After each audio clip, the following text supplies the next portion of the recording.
Hello and good afternoon, Xbox Nation. Welcome to this week's snowed in episode of the Xbox Factor podcast. That is right. If you are in the Northeast, there is a good chance that you were bombed with snow. Obviously, you can see we are a short three full members today, but one of which, Joe, Mr. Badbit, on loan from PlayStation Nation, will be joining us shortly. He is having some internet issues because of the snow. Thankfully, here in New Rock, we are not suffering from that. I did have to reset my router a couple of times because obviously we got bombed with 15 inches of snow here. But let's introduce our small but very talented and super awesome panel so we can get right into some of the amazing topics. And as we wait for everyone to shuffle on in, before we get into the introductions, I do want to say this. If you are new, welcome. Please consider subscribing to Double Barrel Gaming and also hitting the like button. If you are already a subscriber supporting this old man's dream, I would please suggest and ask that you forward this on social media. Let people know that we are live. The notifications from YouTube have been very wonky at best. And I don't know if they are still throttling the little guys, which I have on good authority. They are to make room so some of the bigger channels are not suffering the same issues that many of these smaller channels are currently dealing with, which I find to be tremendously unfair. But you know what?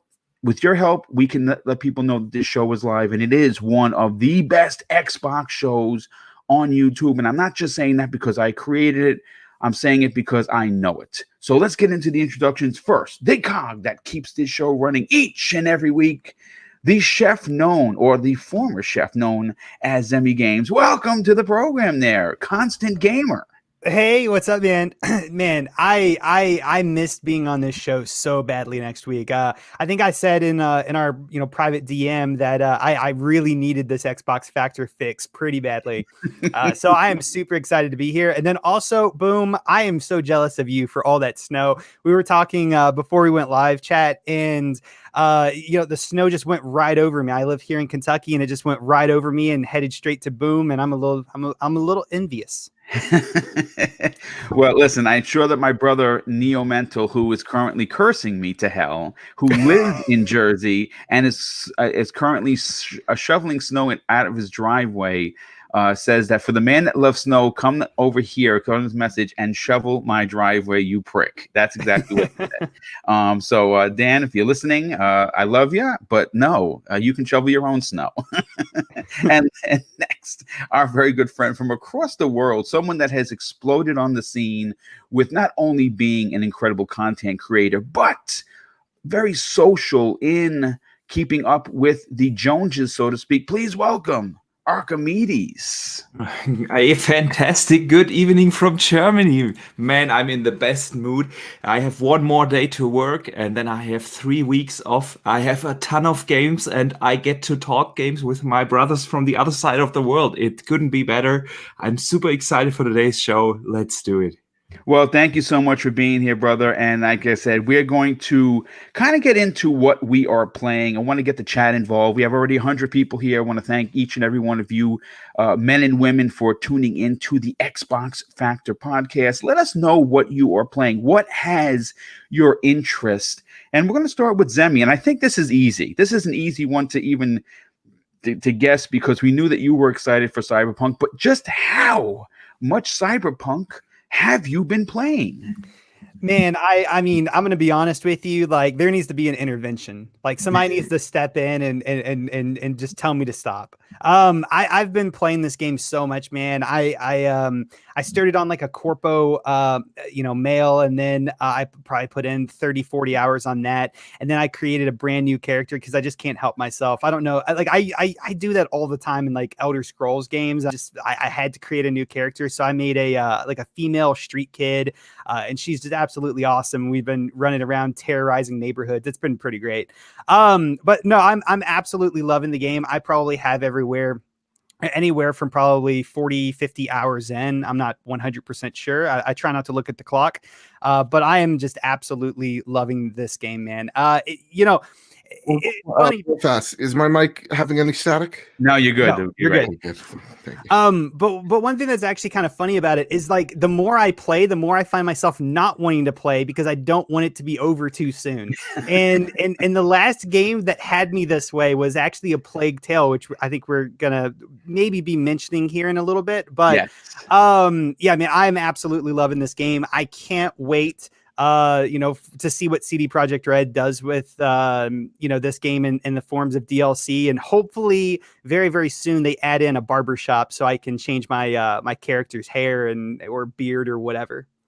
Well, I mean, listen, it's good that you're playing it. Unfortunately, the end of my dilemma was, if you didn't know, I was awaiting my collector's edition from Amazon. It either got lost or stolen in New Jersey. Joe, I'm looking at you. And I never got it. So they refunded my money. And unfortunately, I've been unable to acquire the collector's edition for the regular price. So I have decided that maybe those were the gaming gods telling me to just hold out and not spend $300. And yeah, probably. And at the end of the year, when it's on sale, and it's going to be on sale, I will then buy it digitally and just call it Square. Joe, before we get to you, brother, and what you've been playing, Archimedes, what has had your interest, and what are you going to play even after this show ends? Oh, maybe he stepped away for a second. Boom, you're there. Oh yeah, now there you go. Okay. Yeah. I just had a hiccup here. Yeah. Man, I've been playing a ton of games. I've also spent a lot of time in Cyberpunk. I'm probably 35 hours into the game now, and I absolutely agree with Sammy. That game is super awesome. I know it's a shame that it runs as bad as it runs on the old consoles, but when you play it on a new machine, I'm playing it, of course, on the Series X. It runs fine. It looks great, and man, the game is so addictive. A lot of people have been comparing it to GTA, and no, I can't say that. It is a super deep RPG. In the beginning, probably a little overwhelming with all the really deep RPG mechanics. Also, the city is super dense and really vertical. You don't have one floor to go around. You have in some areas you have like 15, 20 floors, and this is really uncommon for a video game to have such verticality in the level design. It can be a bit overwhelming in the beginning, but once you get the hang of it, man, is it good. The story is awesome. Even the side quests, around every corner there's something to discover. The characters are so well laid out. Man, I'm really addicted to it. Of course, I've also played a little bit of the Gears 5 DLC Hive Buster. About first 2 hours, but I think we that go game looks to gorgeous. that. Yeah, man. Yeah, it really is. I was really wondering why Xbox didn't release it at launch 1 month earlier. It would have been really, and then make a Miles Morales out of it. Yeah, this kind of standalone. I agree because it's beefy. I listen. I'm only up to chapter. I think I'm still in the first thing. I think each chapter has like 4 sub chapters, and I know that someone said that messaged me saying I'm up chapter 6. This is a beefy DLC. Yeah, it really is, and they kind of stealth dropped it out of nowhere, and didn't make a big fuss about it. And when they absolutely could, because like Joe said, it looks stunning. It runs butter smooth. It's a lot of fun. The characters are good. The writing is funny. I love it. Even though I've heard from a couple of Scottish guys that the Scottish accent is apparently really bad. But who am I to judge? No, that is great. And then my recommendation for every Xbox gamer, go download the Outriders beta. There's a beta up. I've been playing that for like 3 hours today. Man, is it good. Really, it's free for everyone. You only have to download the preview app. You don't have to be in the insider program. Yeah, you just Okay, have to download. I'm glad you clarified that because originally I thought that's how you had to play it. No. You just have to download the preview app, and in this preview app, you can opt into multiple betas. One of it is, of course, the beta or the alpha ring for the dashboard, but you can also opt into a couple of betas. There are other betas in there. Bunch of indie games, a couple of cool ones. Night Squad 2, I can also recommend that. But the big one is definitely Outriders right now. Check it out. It is really good. Super surprised by that. It's kind of a mixture in between the Division with Mass Effect vibe and a little bit deeper RPG mechanics. Sounds good to me, man. That's a nice combination. Yeah, and it has this kind of snappy third-person, over-the-shoulder shooting mechanics that you love in Gears. So it's really a fantastic game. Highly recommended. Great story in the first 3 hours. Absolutely a recommendation from my side. Yeah, that's basically what I've been playing. Nice.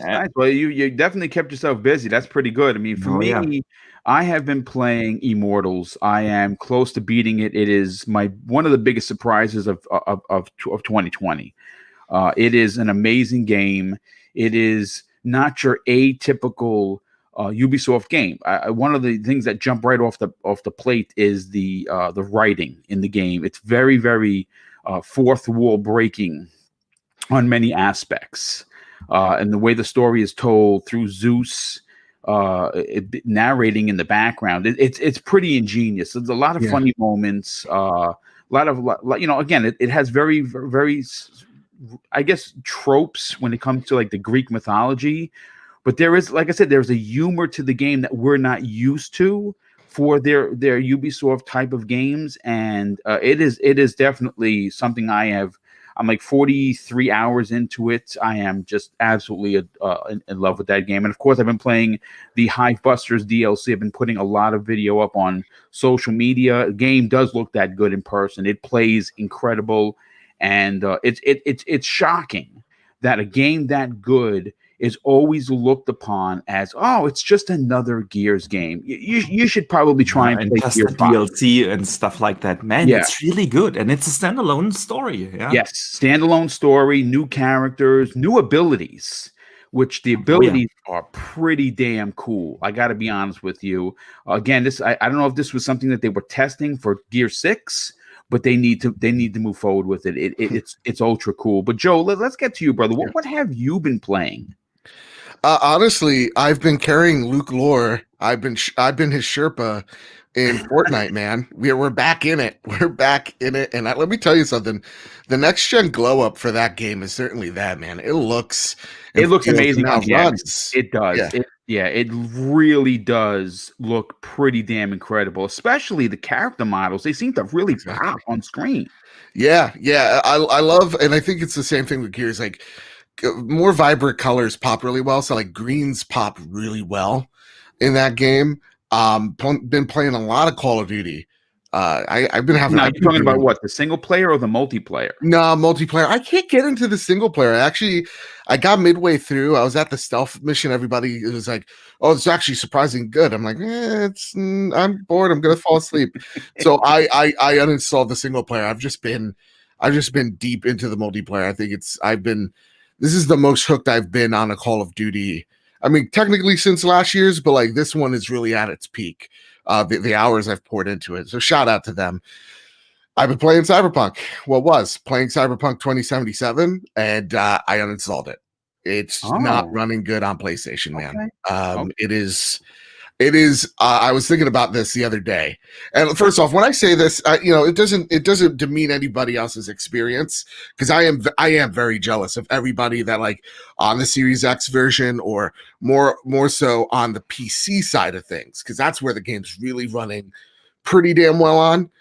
That is the side of things that they actually focus on, unfortunately, and it's because the reason why I'm jealous is because from what I've seen, this game is up my alley. Like, I understand the correlations people are doing from GTA to this game. if you want to do it that way, the elevator pitch would be, this is a GTA cyberpunk RPG. That would be the elevator pitch, but it's so much more than that. The atmosphere, the world they're building, and the story that they're telling, and the characters that inhabit the world, the main characters, all are really fleshed out, unique, and there's so much depth to each one of those characters. And I would love to have the conversation, if this game didn't come out, about some of its shortcomings, because there definitely are there. Like melee combat, it doesn't feel great. The combat, once you start shooting, you're like, okay, so, once you put yourself into this is Fallout, I'm fine with it. But like there are some like themes that they play with that I don't think they play exactly well with. There are some promises that they said about this game that just blatantly aren't there. Like when it comes to the NPCs, they said that they have their own unique day and life cycles, and like they have their own type of personalities and whatnot. That did sound a lot of pie in the sky, and it very much is, because when you're talking to someone that isn't holding a quest or isn't part of the main cast, it is really, really shallow. It's they're saying a single line over and over again, and they're not even looking. Their animations are really poor. So like some of that stuff that I was really looking forward to wasn't there, but I wanted to discover more of this world. The only problem is how many bugs I ran into. So like for combat wise, like there would be enemies disappearing, enemies that would just run into walls, enemies that would just stand there, letting me shoot at them till they're dead, invisible enemies, enemies that would just stand in place, letting me kill them. Wow. In the car, my car would turn invisible. Other people's cars would turn invisible. Every time I turned on the radio, the game would freeze for about 7 to 8 seconds. There's one part, and this is like the part where I almost just like turned off the game. There's a brain dance sequence that's like gameplay merged with cutscenes, and you're in like the strip club. So I parked outside, I did the mission, and every time the cutscene hit, it just stared at my car, like not at like what's going on in the room. And then when I was done with that sequence, the camera just was still locked on my car, and I actually had to turn off the game. And when I turned off the game, restarted it, I had to redo that whole sequence all over again. And then when I finally got out of the prologue, the game had a crash, and then I was 40 minutes behind my previous save. And I was like, this is it. It's done. Yep. And I think, before I end my rant, Dan from Season Gaming said something great. He said, immersion breaking bugs are rough in Cyberpunk 2077. Aside from the crashes, they're the worst. Remember in Titanic when the ship was sinking and the musicians started playing? Very powerful moment. Now imagine the dicks are hanging out of their pants. See what I mean? There are moments in this game where like there's floating things or like textures haven't loaded in yet while like a scene's playing. Like there's a part with Keanu Reeves where like he's in a crowd of people and everybody was T-posed just floating. And I was like, I can't get into this thing because like everybody's T-posed. So honest to goodness, I'm happy for everybody that's enjoying it. I'm happy, and my disappointment shouldn't equate to your enjoyment. This has been the most disappointing game I've played this generation because I was very excited for it, and it just did not land anyway. I'm going to be looking to do an end of the year discussion, not on the lines of what of Archimedes just did on Tuesday, which if you missed, you should definitely check out. That was a lot of fun. That was a lot of fun. I'm going to thank you guys for being part of it. It really was. Absolutely, dude. I wanna put something together for the end of the year. Not a game of the year show. See, the game of the year show we're doing it. I believe it's going to be January 23rd. That is going to be done with my brothers, and I say that it's going to be done with my real brother Neo Mental and my also two very long time friends that I grew up with. Jay the Destroyer and also Jay the Retro Gamer. We do this every year. We've been doing it for the last, it must be almost 8 or 9 years, could be even 10 years at this point, where we get together. Normally, the way we used to do it was, before I was a podcaster, we would meet at someone's house. We'd hang out. We'd all have a couple of drinks. At least I wouldn't drink, but we'd all have a couple of drinks. We'd go to dinner. right? We would hang out for a bit, and we'd come back to their place, and we'd all sit down and just like a bunch of nerds talk about the game of the year. And Jay the Retro Gamer has a point system the way he does it. It's ingenious, and we would just vote on the game of the year. Again, it's a smaller thing. We think it's cool. I know people are like, oh, that's a big old nerd thing, but you know what? Well, we're all big old nerds. We're watching people talk about games. And so so that's coming. But I do have a couple of more programs upcoming before the end of the year to keep this party train going.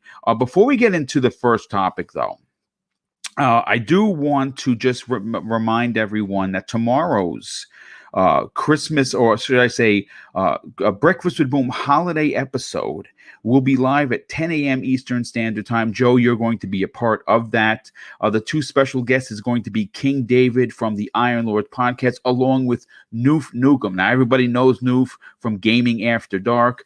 They will be joining us, and I say us, it's going to be me, it's going to be Mr. Badbit, BitCloud Gaming, it's going to be Dreadpool, as well as Crispy Mom. And yes, it is our annual celebration for the holidays. Mrs. Boomstick and I are giving away $500 worth of digital prizes. Those prizes will be drawn and picked live on the air. The way that you win one of those prizes are one of three ways. One, you drop a super chat in, which I've been recording all super chats in from December 1st to the 18th, which is tomorrow, or you are a channel member or a Patreon supporter. If you are any of those three and or all of those three, you get bonus entries and you have your chance to win a ton of really cool prizes. Again, they're all digital prizes. You tell me your gift card of choice, and I will DM you them, with the code, and it'll be an early Merry Christmas for you. And it's just our way of continuing to say thank you to this incredible and very generous community that has powered this old man's dream, if you will, since I started in November of 2017. But let's get into the top. Now, again, normally we can start off with small topics, but I think we have a big one that needs to be addressed. And I'm glad, Joe, you're here, because I was actually going to wait for you. And this one is a big one. And it's a big one, and I say that because it's a one that has been talked about the most. It is the one that I think is going to be the most controversial of today's program. And it's a one I believe is completely relevant. So getting to topic number one. As we know, the next generation has officially arrived in a big way. Now, for some, it has been a flawless transition in the form of Xbox One and PlayStation 4 being left behind. For others, though, not so much. Now, the topic at hand concerns one that we have talked about in delirium, if you will, on this program, and it involves Halo Infinite. And, the Master Chief is no stranger to both a positive and negative discussion when needed. Though this conversation is going to be very different than many before it, and may actually upset some listeners who are not looking towards the new Xbox consoles for the Series X and S. And one of the most debated topics in recent months, and as a matter of fact, we were just talking about it moments ago, is if Sony, and more importantly, Xbox, should make full use of the next generation hardware. And what I mean by that is making the next gen games exclusive for the new consoles. And it really is a point of contention and discussion because of what's going on with Cyberpunk. Now, Cyberpunk 2077 is a game that had 8 million pre-orders. Folks, I understand what I just said. 8 million pre-orders. Okay, that is incredible. And unfortunately, what's happening is many people are going out and dropping their $60, $70, $80, $90, or even $300 on a collector's edition to bring this game home with excited anticipation, and are being disappointed at every turn. And why do you think this is? Well, listen, I'm not a developer, so I honestly don't know. But if these games were made for next gen only, would these games still have these bugs? Again, that's a question that we are going to debate, and whether or not that we believe that in fact is true. So, look, the truth of the matter is this. Microsoft delayed Halo Infinite until holiday of 2021, which gives 343 Industries and whoever else has teamed up with them from inside one of Microsoft's 23 first-party studios to make this game a masterpiece. They have 11 and a half months or 11 months to get this to be the Halo Infinite that I know that it's going to be. I literally have no doubt that this is going to be epic. I really do. I really feel in my heart of hearts we're all going to look back on this show and many shows before and say, you know what? Boom was right. There wasn't anything to worry about. And that's how I honestly feel. Though that is not the main crux of the conversation. The main crux of the conversation is taking what is happening in mainstream media today, seeing that Cyberpunk is literally running to the point of molasses on the vanilla PlayStation 4s, PlayStation 4 Pros, Xbox Ones, and Xbox One X consoles. For crying out loud, Joe has just told you that it's not even running good on his PlayStation 5. So the question is, does Microsoft and more importantly 343 Industries need to take a real strong stance and look at what is currently going on and cancel the old generation version of Halo? That is the question. Now, Mr. Babbitt, I want to go to you first on this because you are one of our biggest Halo fans outside of myself.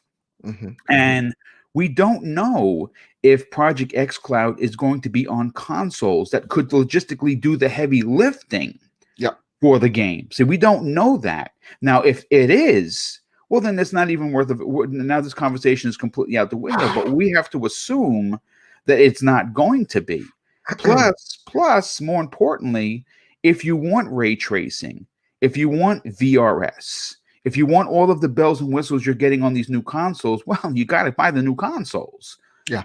So my question to you is, and being fair-minded, does 343 Industries truly need to be very precise on their decision on whether or not they should cancel the old generation version of Halo Infinite and focus solely on next generation? It's a great question. And it's also, I put my Sony hat on of what they said and lied about, 8 months ago, of just like, we believe in generations, that taking that hard stance.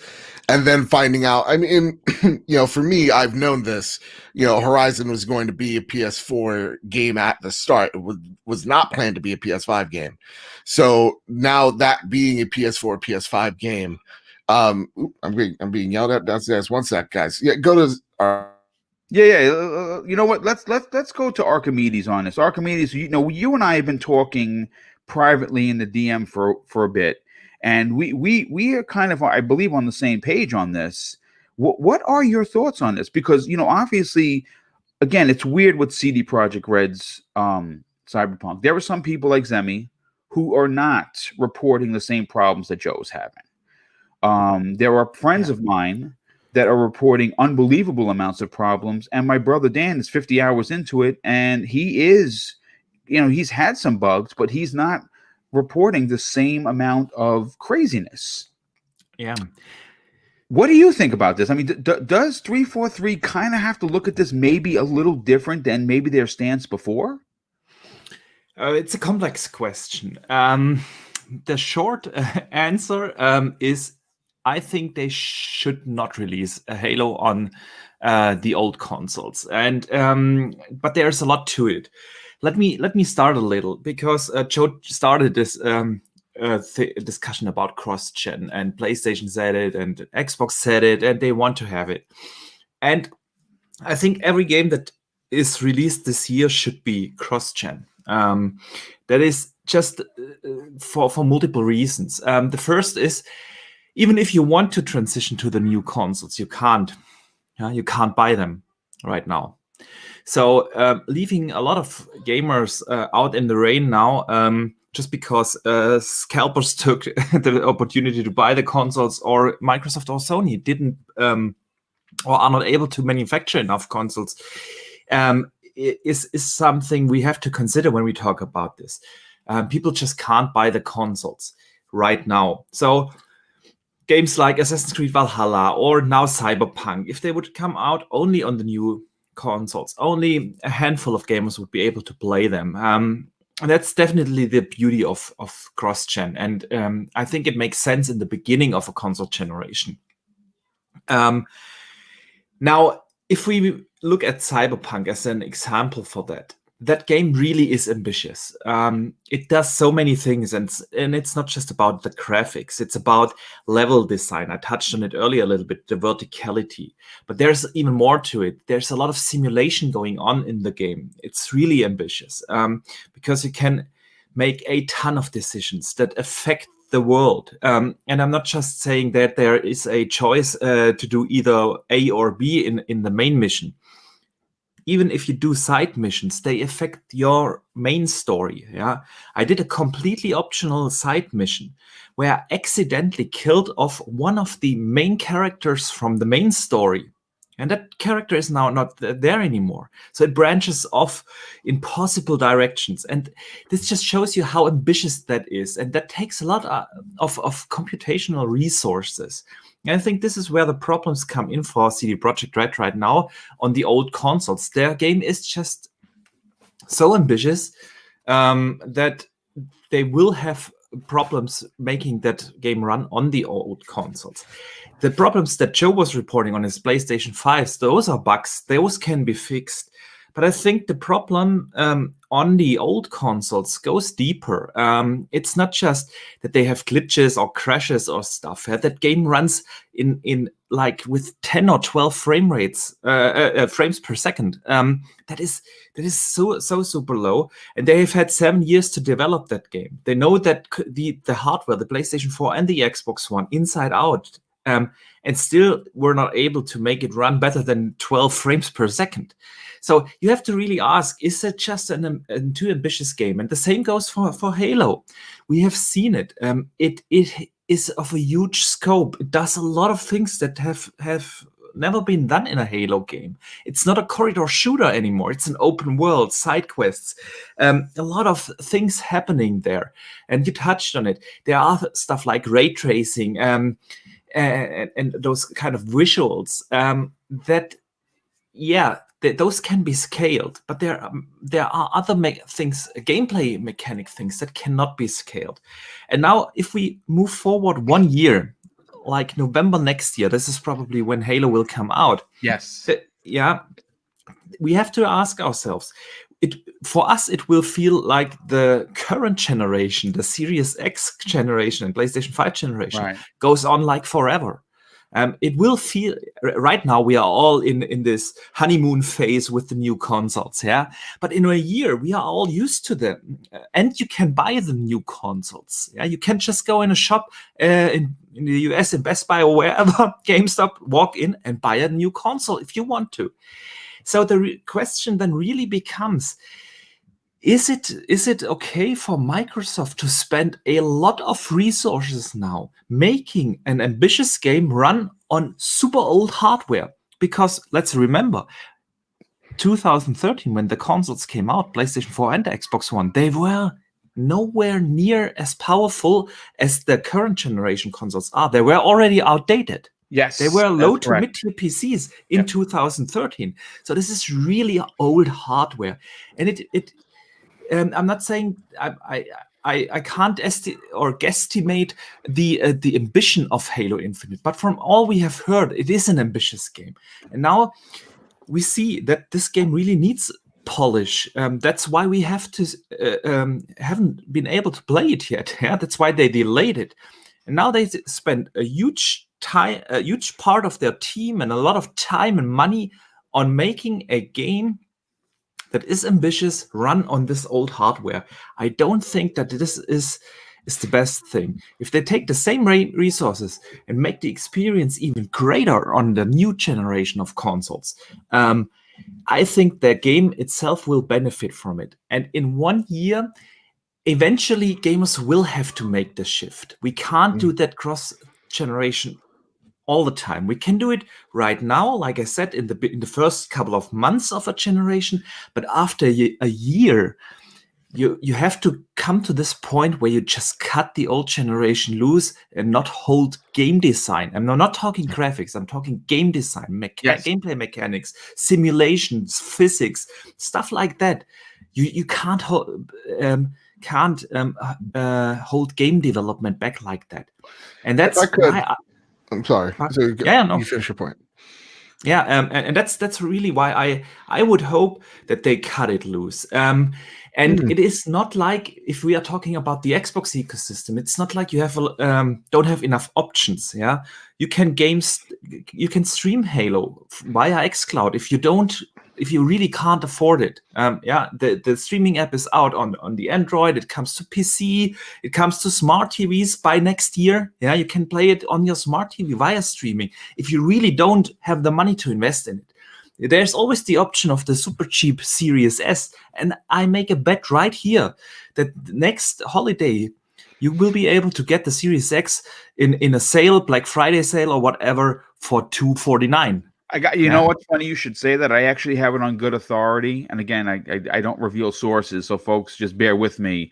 That next year, for the release of Halo Infinite with a special edition console, which I believe we're going to get both versions. We're going to get the S version and the X version. I have it on good authority that they're going to drop the price. I can't say for the X, but I know for the S for sure, it is going to go to $250. And that is pretty incredible. At that point, it will be cheaper than an Xbox One X had ever been. I think the cheapest was $300. Yeah. Yeah, it's same in euros here across Europe. Yeah, so I get that money is definitely an issue to move over, but eventually you will have to do it. Those old consoles can't be supported forever.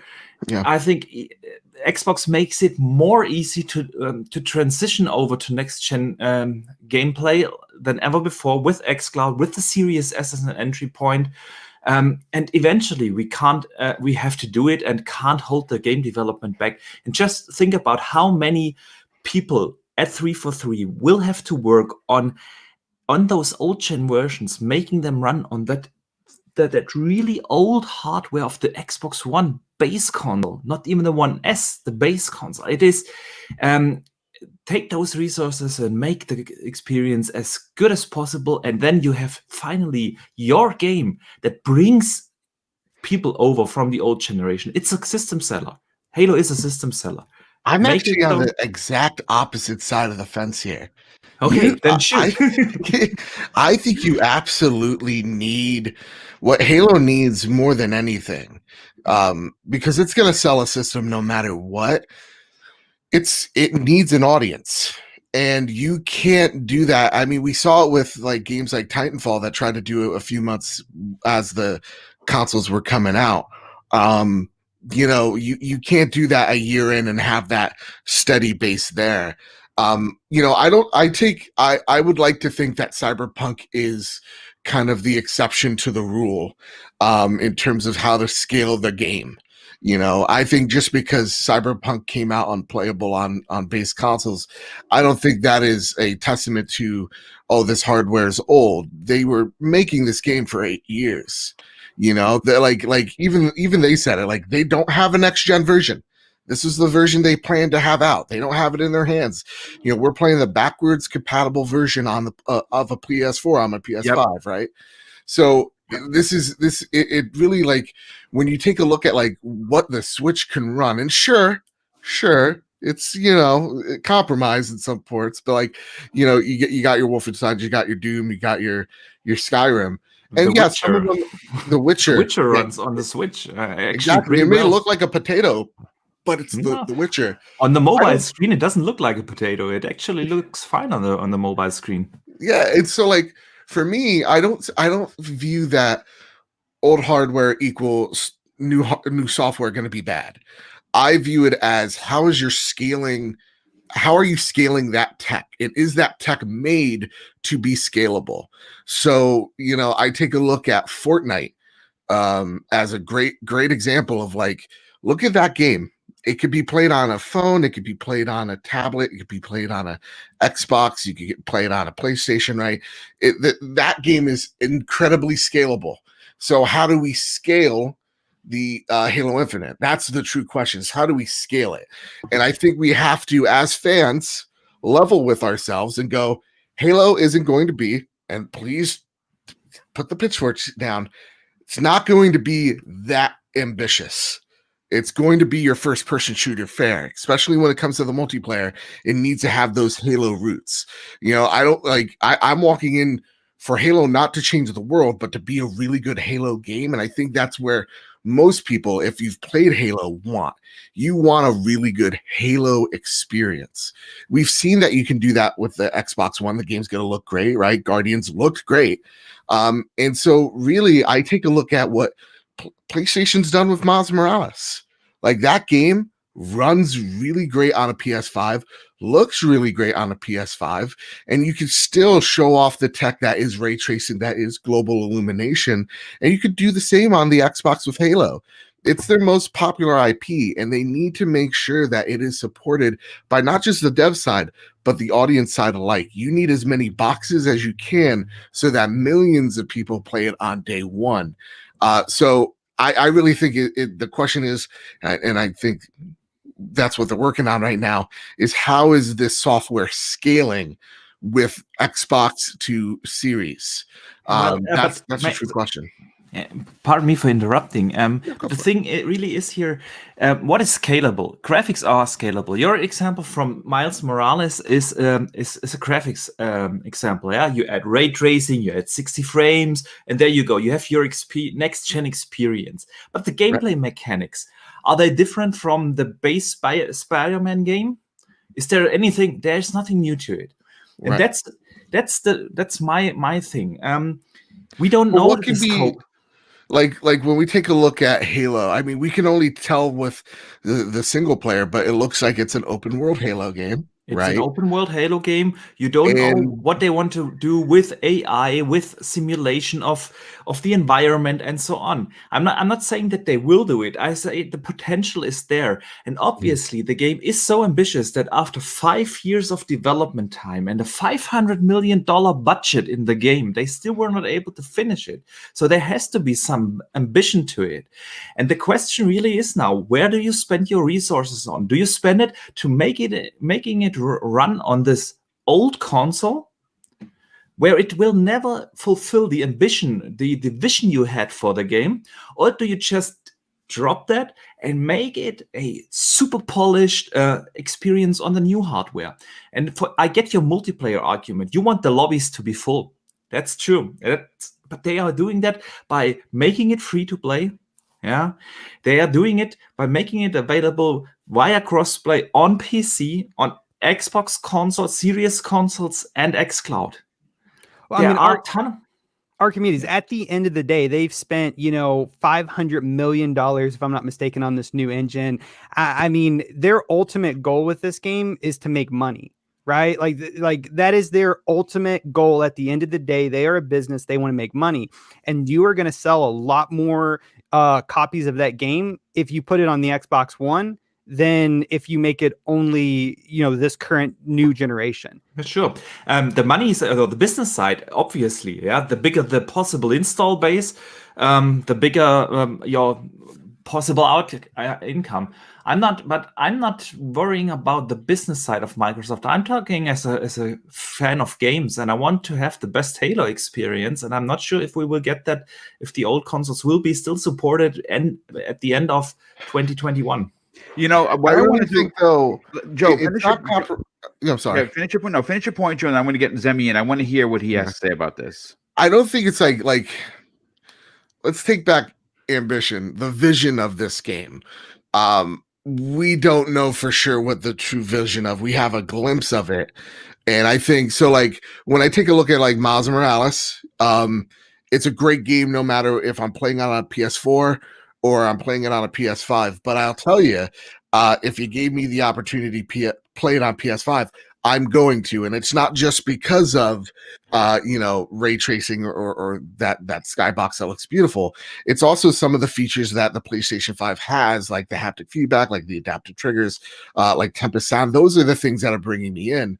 So if you can leverage the horsepower of the Series X to have something like again, like ray tracing, like global illumination, like if you can have those things to make it a worthy enough experience to go, oh, like for an Xbox One fan or someone on the fence of going, okay, I could play it here, but damn, it looks nice on a Series X, so I'm gonna go out there and buy it. That's what I'm kind of looking towards it as. Is this like, I just want a Halo game. I don't want something that claims it's going to change the world. Like Doom is an amazing game because it is not out there to be anything but what a modern Doom game should feel like. And they nail it. And that game feels like Doom, whether you're playing it on a Switch, whether you're playing it on a PS4, or whether you're playing it on an Xbox One. They all feel like Doom. And I think that's what Halo needs. Is as long as it feels like Halo somewhere, it's great. And it does worry me. And when we talk about crossplay, I don't want to play with PC players. They are going to kick my ass. Like that is not a fun time with me. So like I want to make sure that I have about as even ground with another person that's not using mouse and keyboard. I mean, look, I'll say this. I'm gonna save my point for the last, because my point is I have to say this right out of the gate. It's on with Archimedes. I feel that there is a grand scope and scale for a new Halo that is supposed to be a rebranding or a rebirth of Master Chief. And again, real quick, a good friend of the show, the X Element, he says something pretty interesting in the chat. He goes, Gears 5 and Hive Busters proves that not only can Microsoft Studios deliver a proper cross-gen title, but their studios have really raised the bar in quality, presentation, and gameplay. See, now I can't argue that point, but again, this is an open world Halo. This is not the same corridor-based Halo that we're all used to. This is, again, they have ambitions. They have, and some of those ambitious lines can't be crossed because of the bottleneck situation in the Xbox One X, as opposed to not having that line in the Series X and the S. And I think, again, I'm going to save my point because I want to hear Zemi, but I have to say that I think I'm siding here with Archimedes. But Zemi, listen, I know from a business point of view, which is where your mind works, it makes perfect sense. The more consoles you have to play Halo on, the more people are either going to A, buy the game, or B, subscribe to Game Pass. Makes total sense. Makes absolute sense. But from looking at the way that it was presented by Archimedes, he does bring up some very valid points about there potentially being some holdback as to how big this game is going to eventually be because of old hardware. What are your thoughts on this? Should Microsoft and or 343 Industries scrap the Xbox One S and X version of Halo? Yeah, for me personally, I believe that the best course of action is for them to fully support last gen. Just as an example, starting first off, if you abandon last gen for this game, you are going to have a lot of fans and a lot of consumers who are in a COVID-ridden economy, quite possibly, who won't have the money to buy a next-gen console to play this game that they want to play. Furthermore, if there's any consoles available, and we also have to remember that Xbox has specifically came out and made the statement that they would support these next gen consoles going forward. At least I think 2-3 years was their statement, right? So if they go back on that, then they have done a huge lie to the consumers, and that is not good for their brand. That's not good for the image of Xbox. And for me personally, ultimately, I think it's really important, and I would like to see Xbox be the company that keeps its promises rather than destroys them, because things just got a little bit tough. From a monetary standpoint, I think it makes a lot of sense to, publish this game on as many places, as many outlets as you can to maximize profits. They're in a lot of money with the development of this game. And I understand from some points where Archimedes is coming from, but we also have to remember this is the very beginning of this generation, and rarely do we see an absolutely mind-blowingly ambitious game come out at the very beginning of a generation, right? Like it's usually not. We are until talking next year. We are talking next year. The consoles Yeah, will but be this out was the- already for a year. It Yes. won't feel like the beginning of the generation anymore. Okay, and I understand what you're saying, but that's a big if. We don't know what this game's going to have, technically, technical wise, right? You might be right, and it might not be able to be ran on a last gen console, but as they were building this game, the last gen consoles were out. They had an idea of when they were going to release it, and they knew what consoles they wanted to release it for. So I don't think that it is impossible to release this console or release this game on the last gen console. The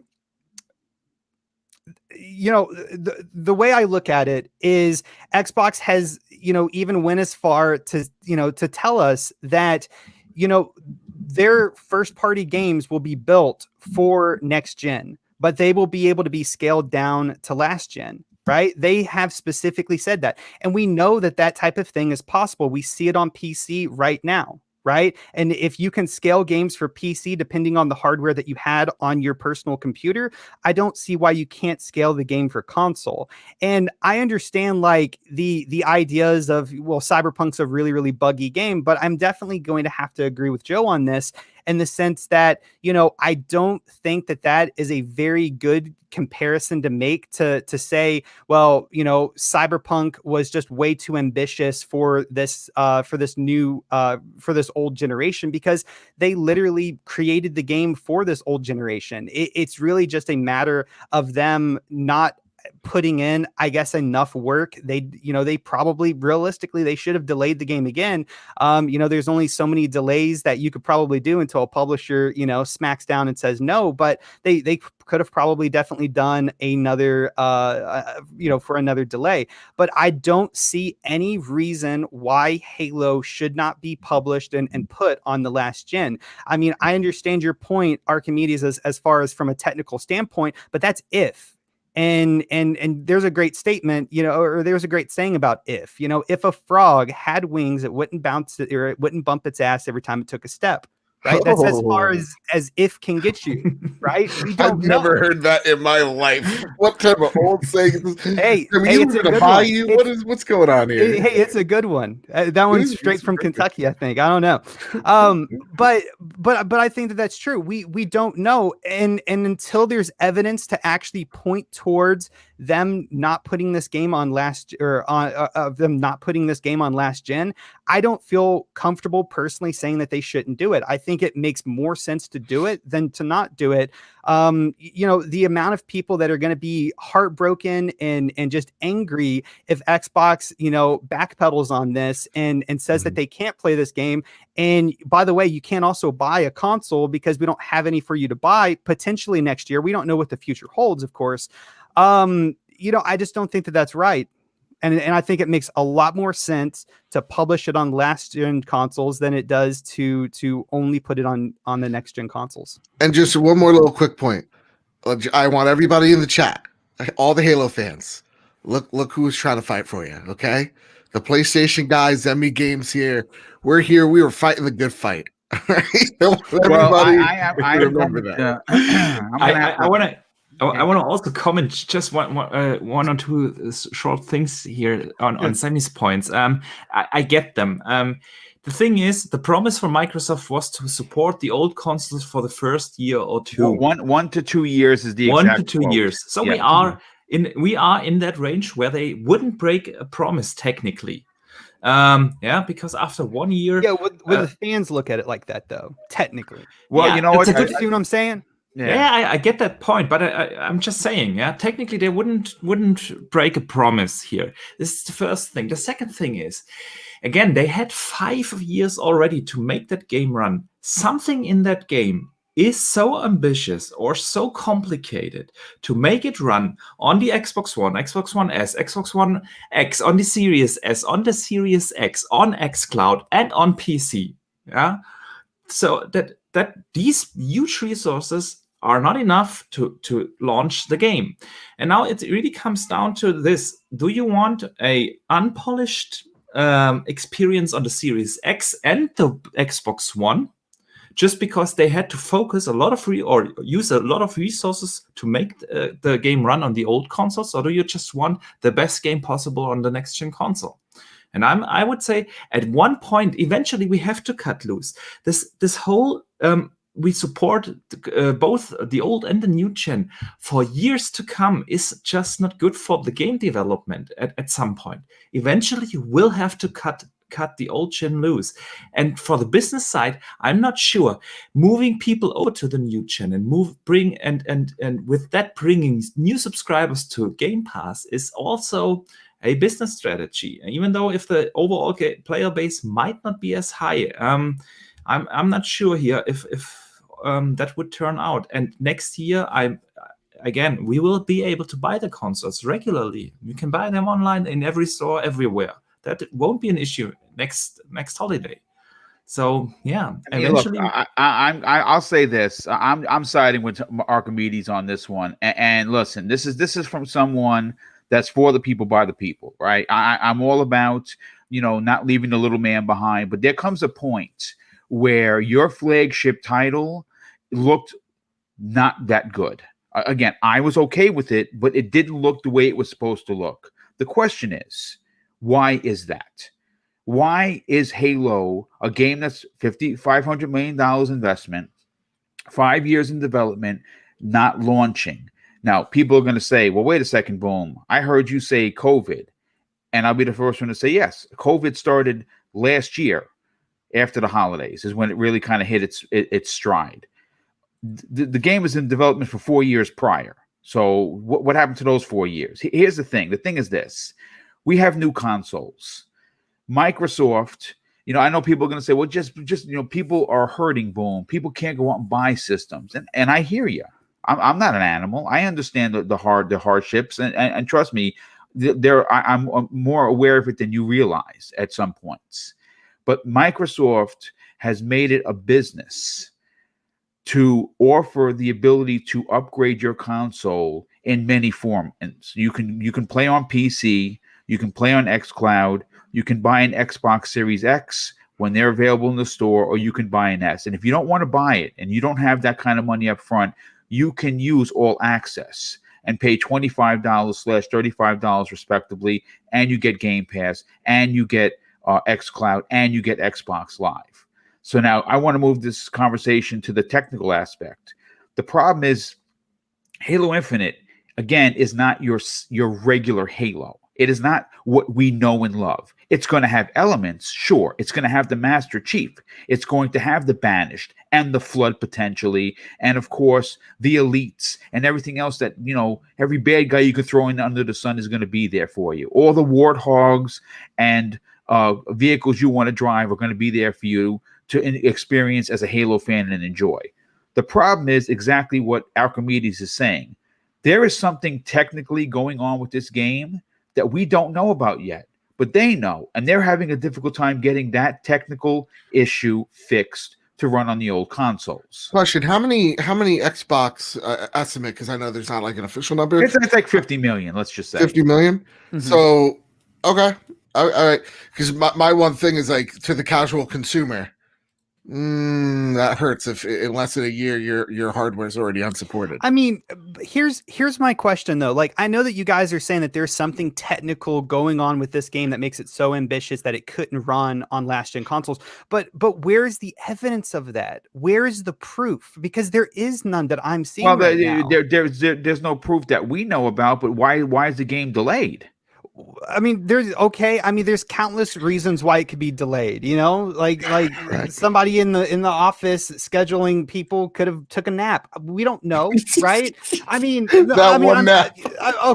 That's a little facetious. I understand, but there are other things that could affect game development other than there just being this brand new, extremely technical demanding feature that is not going to be able to be played on the last gen consoles. It's right? Like what happens when it grapples a certain rock and breaks the game. Like No, What- it what does is not have that to be a ambitious super thing? technical feature. You are right, They- Sammy. This Potentially, doesn't have to be the changed case. The direction of the game that they wanted to. They learned that some of the assets that they were using weren't going to work, so they had to change it around. Yeah, But again, that's the you have point. 7 platforms you have to publish the game on. If you take 3 of these platforms, the 3 weakest platforms, out of the equation, you definitely have to spend less time optimizing an old hardware that will have trouble running this game. And But this isn't is just a question about resources. It doesn't Right, have to but I be mean- only about technical features. I mean, first, I mean, they're a $1 trillion company, but like, secondly, didn't they say, didn't they say like the Xbox One architecture and the Xbox Series architecture are very similar, and that this thing is going to be even easier than ever to code for or to scale up and down from? So, like, I don't know if I necessarily buy that there's something super ambitious. Again, like when we take a look at Fortnite is an incredibly ambitious game when you really get into the weeds of things, of what that game's able to achieve in those games, like with all the live events and whatnot. That game's being run on a Galaxy phone, right? Yeah, So here's also the problem. You see, the one thing that I have a big problem with is the suggestion that 50 million people are playing Halo. The answer is that is not even factually true. 10% of that 50 million are playing Halo. Okay, I mean, we have to call a spade a spade. But This 10% of 50 million is a lot more than 10% of 2 million. Yeah, but you are assuming that the game is out today. That's the problem. You have to remove yourself from that equation and talk about a game that's coming out a year from today. But are we saying that, like, well, first, I think it's going to be a little bit more than like 5%. I think so. Like, if we take even just like, we'll play with that number. Are we telling those 5 million people, all right, buck up, shut up, give us this cash? Because, like, the one thing that I do agree with you, Boom, to a certain extent, is that when this game comes out, it's not going to have the Miles Morales effect, because Miles Morales came out a year ago. This might get a little bit more scrutinized as to, like, all right, is this just like an Xbox One game just scaled up? To some folks out there, like, that's going to be analyzed. You could bet your ass like Digital Foundry's going to do something crazy with it. Yeah. So I understand what you're saying here is of it should break the boundaries, but Xbox isn't really about that. They are about, like, again, like, Xbox Series X is cool. You don't need it right now, though. Just be a part of our ecosystem. And I think giving those people choice, and I think that's the main thing about Xbox, is giving players choice and giving people time to upgrade or not. I think that's important, Yeah, but how long do you want to support that? Because let's It's look not 1 at to 2 it. years. Yeah, 2 one, years. one to 2 Yeah, years. but in 2 solid. years a game comes out. Let's say Fable, holiday 2020. We have a Fable release. You had 2 years. Should that game come out on the old consoles? Absolutely Because you don't want not. to cut someone loose.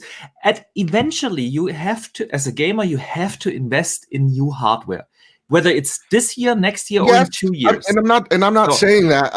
And Xbox there- is there's making a delicate- I finished one thing. They are extending the cheapest way to play next gen games significantly next year. They have said so. The xCloud app will come to smart TVs. It will come to PC. So all you need is a TV or a PC monitor. You don't have to have a capable PC. You just have to have the monitor and a controller, and that's it. And then you can play the game. That's your choice. It's I see where cheaper you're coming from. than anything. I see where you're coming from. Yeah, But, Joe, let me just add this also to the conversation. See, here's the problem. I want to bring PC into the conversation because, you see, if you have a current PC that can't run an X game because your hardware isn't up to snuff and it's going to run the game the absolute worst possible, what do? You go out and you buy a new piece of hardware to play X game. I think that's the same argument, even though it's juvenile, if you will, could be said for, well, Halo Infinite is the rebirth of the Master Chief. We have new consoles; they've been out a year already, and the actual game, is going to be hurt. by technical issues running on old bottlenecked hardware that was old hardware before the consoles launched in 2013. But somehow in 2021, 8 years later, we're okay with that. I am not okay with that. I mean, I want the best experience for Halo, and I'm going to have it because I invested in my hobby. I think, and last point I'll make is like when we're talking about like Fable or whatever, like I'm thinking of it as a PlayStation fan. Again, I am kind of born again in this idea of like, yeah, you know what? Yeah, the whole like generation, locking behind generations. Yeah, I get it. I think it has to be a case by case thing where like, for example, when you take a look at the PlayStation 5 lineup, some games will be solely a PlayStation 5 game. Some games will be a cross-gen of both. Some of them, because they're using or utilizing that next-gen tech, is the reason why it can't be played on. And the other reason is because some of those franchises are too big to take the loss on. And so when I take a look at games like Returnal, games like Ratchet, I get it. Those are PlayStation 5 exclusives.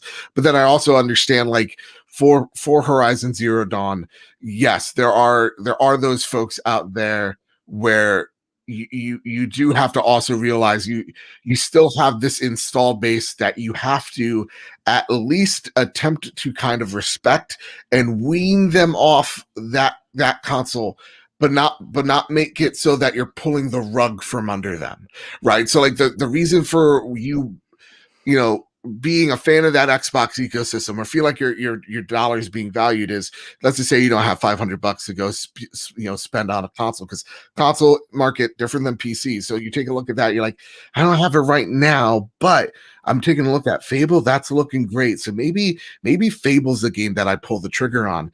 You have to wean them off, and it has to feel natural to the consumer, or else they're going to feel gypped off. And there's this very delicate balance between the two that you have to pull off.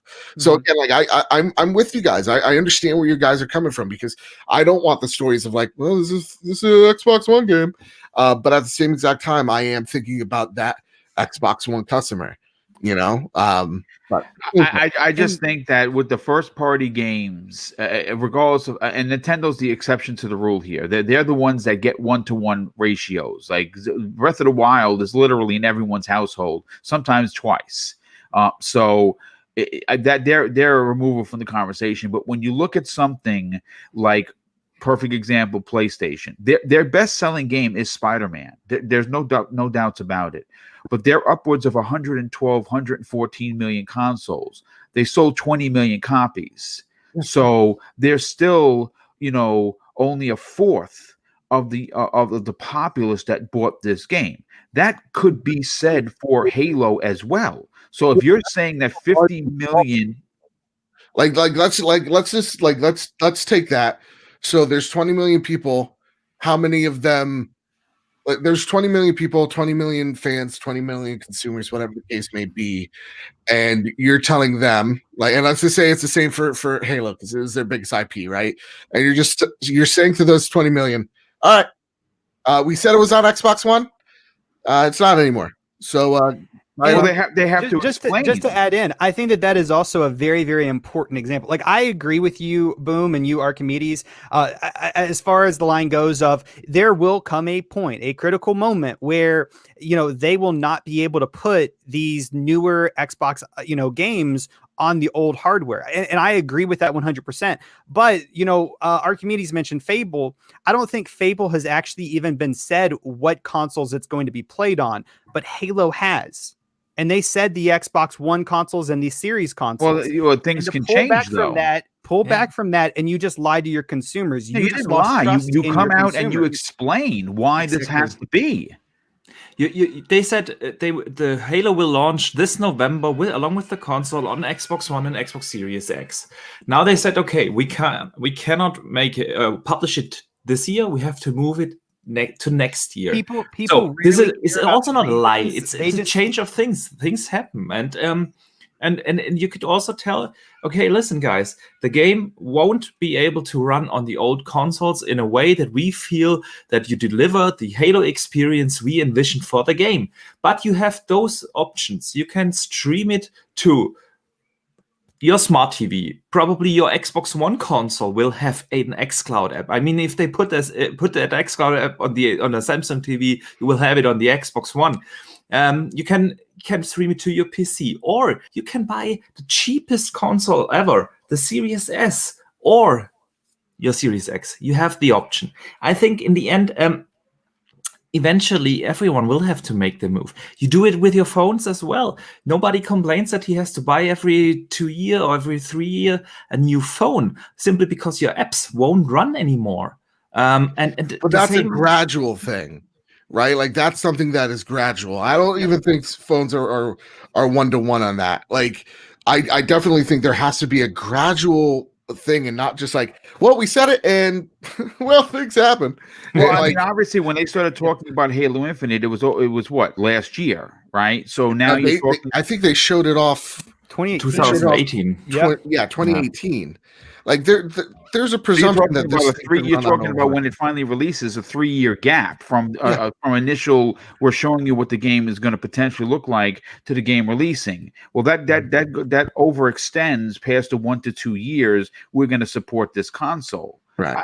Again, listen, folks. I don't. We had a good talk.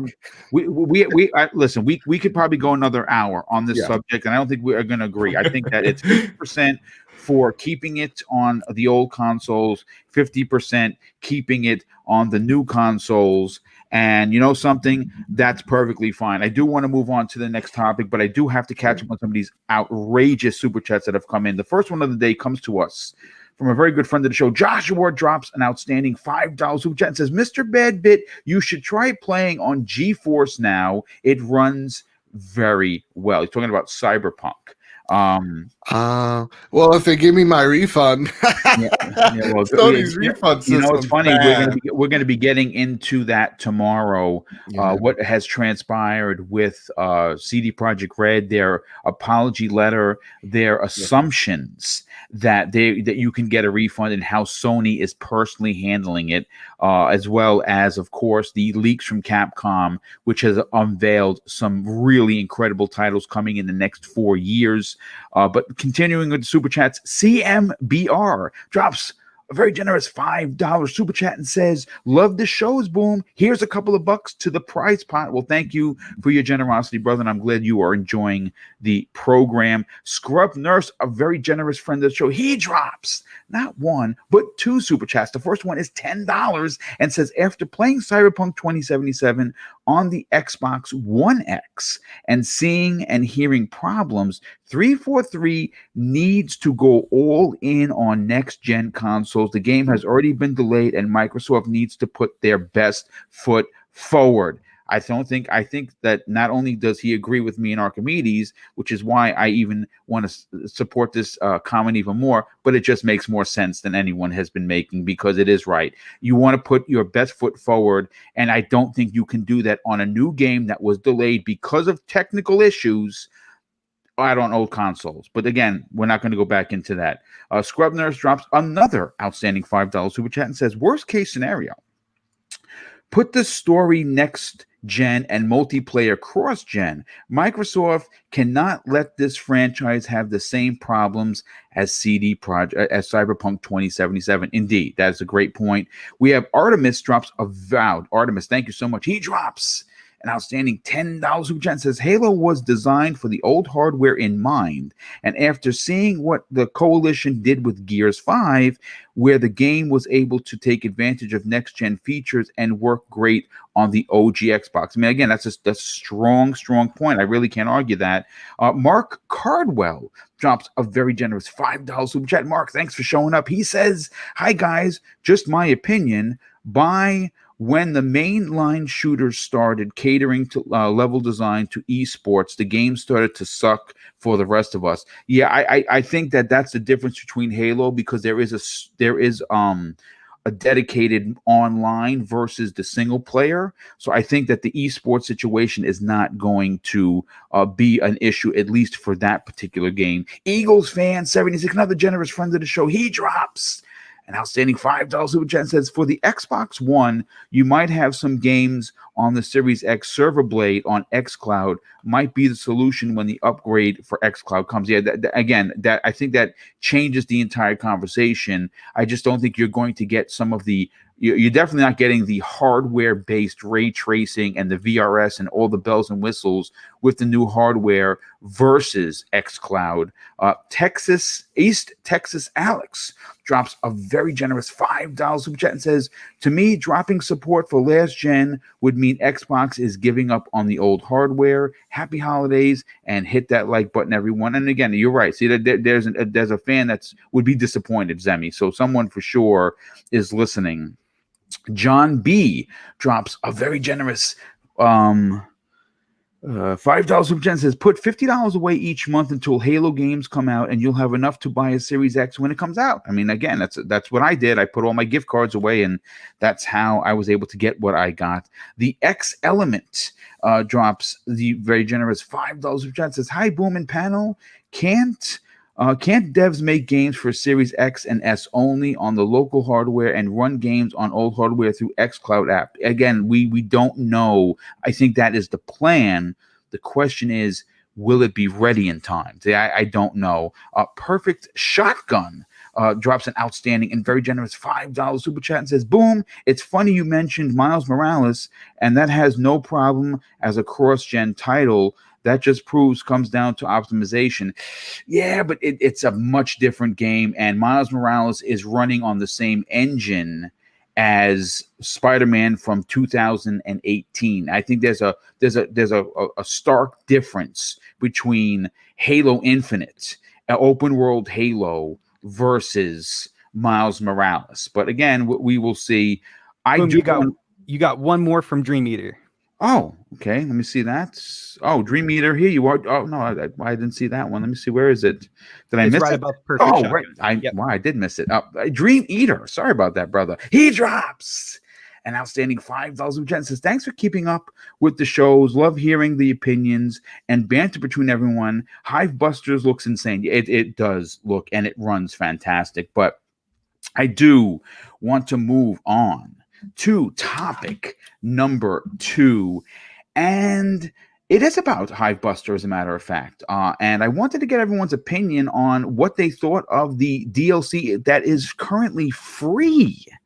It's currently free, folks, for anyone who has Xbox Game Pass, and it is a beefy DLC. I mean, we've seen DLC come to Gears before in earlier titles, though this is the first single player DLC for Gears 5.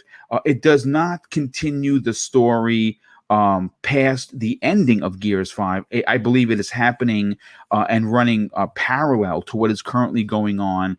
There are some incredible graphics on display. It is what you would expect in the Gears. There is lots of cover fire. There is chainsawing, but some of the new additions have been these supers, if you will, that each character gets that you can do. There are abilities, one of which the main character that is bald but somehow has hair running the back of his head with a beard. Very odd choice of hair growth. But listen, it is the end of the world. Who am I to talk? He has an ability that you hit the Y button when it charges, and anyone that's standing in the circle is getting extra rounds. So you're not scrounging around for rounds. It's pretty interesting. One of the other characters I think that Archimedes is talking about that has a Scottish accent that everyone's complaining about has a shield that he's able to shoot through and block incoming fire, which is pretty interesting. I'm only around 2 hours into it. I know that some people have finished it. I'm just been, I've just been real busy trying to put these shows together, get ready for the holidays, and of course still play games. So I'm only 2 hours into it. Archimedes, how much of this of the DLC have you played? Probably the same like you, about 2 hours of it. And I'm absolutely loving it. Like you said, those new mechanics, those supers are a great addition to the Gears franchise. I really hope that they carry that over in Gears 6 and make it even more customizable. Because they could bring in some light RPG elements with that, and it works fine in the new DLC. It looks gorgeous. It runs fantastic. The humor is great. The characters are good. Yeah, I'm like I touched on earlier a little bit before. I'm so surprised that they stealth dropped it. It's not really advertised by Microsoft. Yeah, they just put it up in a tweet. It's out and it's free for everyone. And man, that game could easily run as a standalone DLC for $20 or something. Yes. Yeah, well, that's exactly what it costs. If you want to buy it, it's $20. Yeah, exactly. And it would absolutely work as a standalone game. And I'm not sure if they why they didn't launch it 1 month earlier along with the Xbox. It would have been such a great showcase. Really kind of like the Miles Morales, which is not a full-blown Spider-Man game. It's a great 15 hours experience, which is for an open world game really short. Yeah. And here you could have it for $20 or something, but you would have had this showcase for the new console, because it really is a showcase. It is. The Coalition have shown they are masters again. Yeah, for the Unreal Engine. Yeah, that's my big surprise that they didn't do that, and that they do not really advertise it. I've not seen anything except that one post that it's out. I'm so surprised because it is really, really good. Well, I mean, look, I'll say this. Gears, this proves, and like I said, I've been posting video like crazy, that it is just more than just another Gears game. You know, I think that when people say that, they really just diminish the hard work that goes into making these games. Listen, if Gears is not your bag, well, I'm not here to argue that. I mean, listen, the game is a third-person dude bro shooter that's been very long in the tooth. But you can say that about a lot of franchises that just keep adding different things. Now, Gears 5 was much different than any Gears before it. Gears, the DLC, the Hivebuster DLC, is adding things that are different, that are specifically, I would even dare say, test projects of what they may or may not bring into Gear 6. And if these abilities are one of the test things, I say, yes, you should do that, because I think that is, yes, does it bring an arcade element to the game? And maybe some people will be like, well, boom, it kind of pulls me out of the story, so I don't know. Hey, listen, I mean, games have to change. Games have to evolve. I'm glad that this DLC is available. I think that if you are a Game Pass subscriber, this is another reason to keep that subscription going, because DLC that would normally cost you $20 and well worth the $20 from my personal experience so far is worth its weight in gold. Zemi Games, I know that you have been playing so much Cyberpunk. Have you had a chance to at least start the Hivebuster DLC? You know, Boom, I just don't think you understand how big into Cyberpunk I am. I didn't even know that this Hivebuster thing even existed until I read this is an Xbox fan, so you're right, Archimedes. It was stealth drop. Yeah, I had no idea that this even existed, but I'm definitely interested in it. Now there was the Hivebuster game mode. Is it like that, or is it just like an extension to like the campaign in a way? No, it's a standalone story. It's literally a standalone story with new characters, a new environment, a whole new area. The characters are from the Hive multiplayer. Yes. Okay. That's why it's called Hivebusters. Gotcha. It's elaborating on their stories and what they do. Okay, so that's why I'm so excited, because I fucking loved that. I really love that portion of Gears. I wasn't the biggest fan of the Hivebuster game mode, but I really have always loved Gears of War's story mode and the way that they tell narratives. I really, really love that. So this is definitely something I'm going to have to find time to jump into. I probably won't be able to jump into it until probably next year, because Cyberpunk is my new best friend. But just kind of I mean, I have, experienced what, the coalition has done with Gears of War. So, Gears of War 5 so far, and it's just been phenomenal. And I have no doubt that, any DLC that they put out is definitely going to add even more value to the game. And I mean, just what they have been able to do. I mean, there's some things in Gears 5 that I don't really agree with, or I thought they could have done better, but ultimately there's nothing that stands out to me about Gears 5, any aspect of the game, multiplayer, whatever, that is just bad, right? And that's just one thing that I think the coalition does great is they really honor the Gears of War franchise, and they always do a very, very good job with it. Yeah. So I'm excited to play it. Yeah, so Joe, let's go to you, brother. Have you had a chance to play it? Is it something that you would be interested in playing? Let's just ask that question. There you go. I'm going to be playing it tonight. I was planning on playing it this morning before the show, so I would have some thoughts. But the snow was way worse than I thought it was going to be around here, so I had to deal with that, and then I hurt my foot. It was real bad. But I plan to tonight because I love Gears. Like I was gonna try to get my Lancer out of the closet, but again, I hurt my foot. I can't do it. So I have so much love for that franchise, and to me, it's one that always gets overlooked. I feel like I know why, and it hurts me if I say it out loud, so I won't. But I love that game so much, and I think Gears 5 is honestly, with some story modes taken away, it's one of my favorite Gears. And so to see Hive Busters come out in the trailer, I just love. I love the Scottish guy because like when they're about to get taken by the lurkers, he's just like he's like double middle fingers out. It's awesome. It looks like it's got a lot of attitude, which I really dig, and it looks like honestly, Boom. I've been living vicariously through you and Luke, who suck. Not you, just Luke. He sucks. And like seeing your pick, like when you're shooting the swarm thing, I was like, oh my god, this looks so fucking cool. And then like to see the jungle look it's going for, because the way Luke describes it is you're on it seems like, at least in the beginning half, you're on these like islands, these like tropical islands. I cannot wait to see how this game looks. Now just give me a Gears of War that's about the pendulum wars, please. Well, look, again, we not the biggest topic of the day. I certainly wanted to get everyone's feeling on it. Obviously, again, it's one of those 50-50 kind of things. Both Zemi and Mr. Badpit on the same team once again. I think a trend is building where it's me and Archimedes on an island. We're becoming the bestest of friends, me and Joe. I kind of see this is going on.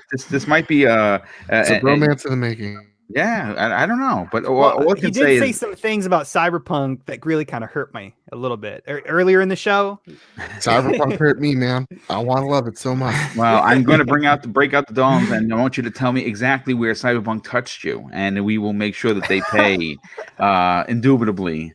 I do want to move on to the next topic, and this one is very interesting if you are someone that potentially enjoyed the incredible storytelling and graphical prowess that we saw in a game called A Plague Tale.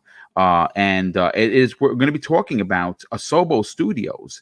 Now, apparently, rumors have been suggested and even printed on paper that they are working on multiple projects, one of which is assumed to be A Plague Tale 2. Which would make sense to continue that story. Will it be with other characters? Will it be with the same characters? We don't know, but it's safe to assume that game, which was both critically successful, but also commercially successful and is in Game Pass. If it's a game that you missed, and you are a gamer who looks over across the fence and says, wow, Sony really has those third-person, story-driven, over-the-shoulder, adult-themed type of games, and I really want to play that on my Xbox. Well, folks, this is the game for you.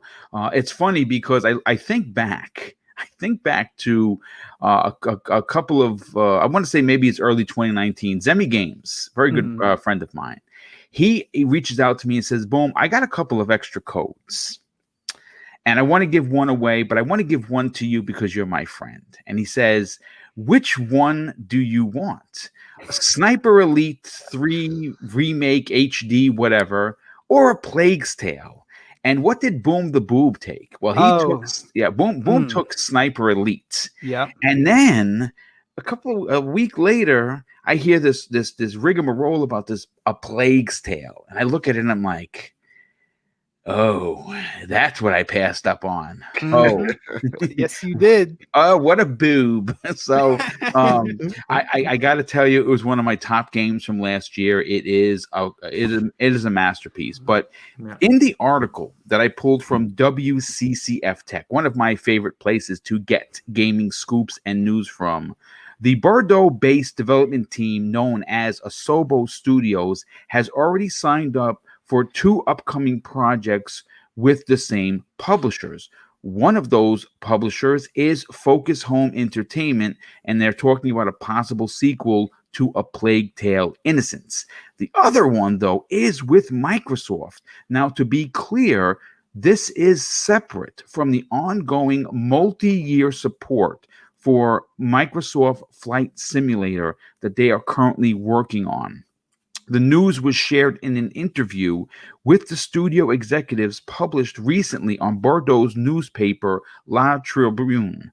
Now, again, there isn't a lot to this story, but we do know that they are working on a secret project for Microsoft. The question is, what, in fact, could that secret project be? Because, look, we know that they have development chops. Again, I want to highly suggest that you check out A Plague's Tale. It is a masterpiece. It is one that many people passed on because it didn't have a big budget for flair. And again, I didn't really know much about it until Zemi could not stop talking about it. Mm-hmm. And again, once the word got out, once it jumped into Game Pass, people started playing it. People started buying it. People started writing about it and putting up, how-to videos and screenshots and videos of them having the rats eat people at their command, which it does this rat thing that is both creepy and awesome at the same time.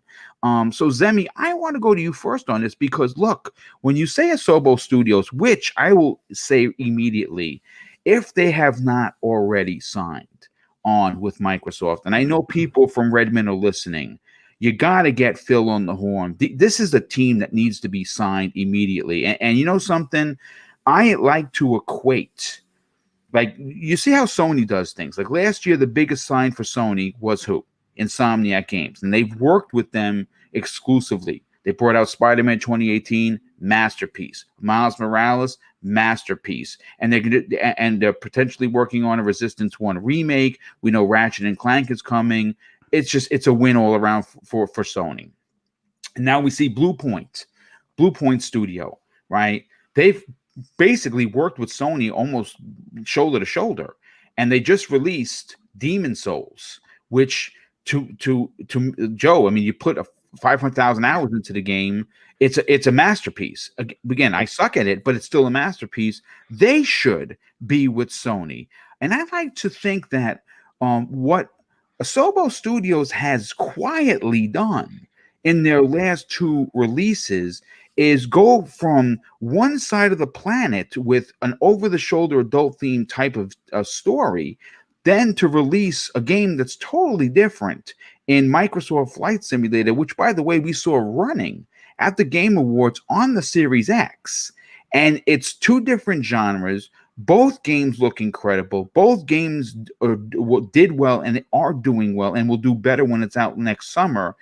For you, Zemi, first of all, is this a studio that needs to be added to the already stout list of 23 first-party developers? And what do you think they're working on?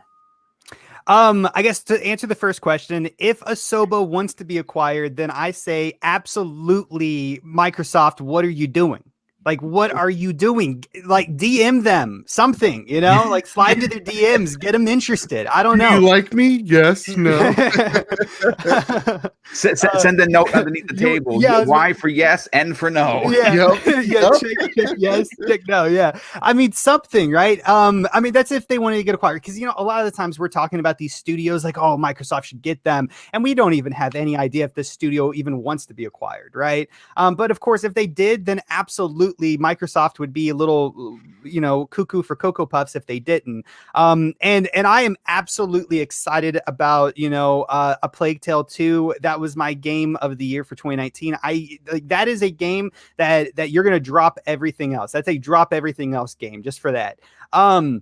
But as far as, you know, what they could be working on for Microsoft, I mean, really, it could be anything, right? They've shown us that they are extremely talented with, you know, a mature, adult-driven, you know, third-person PlayStation-like game with A Plague Tale, and they've shown us that they are able to make something so massive and brilliant as Flight Simulator.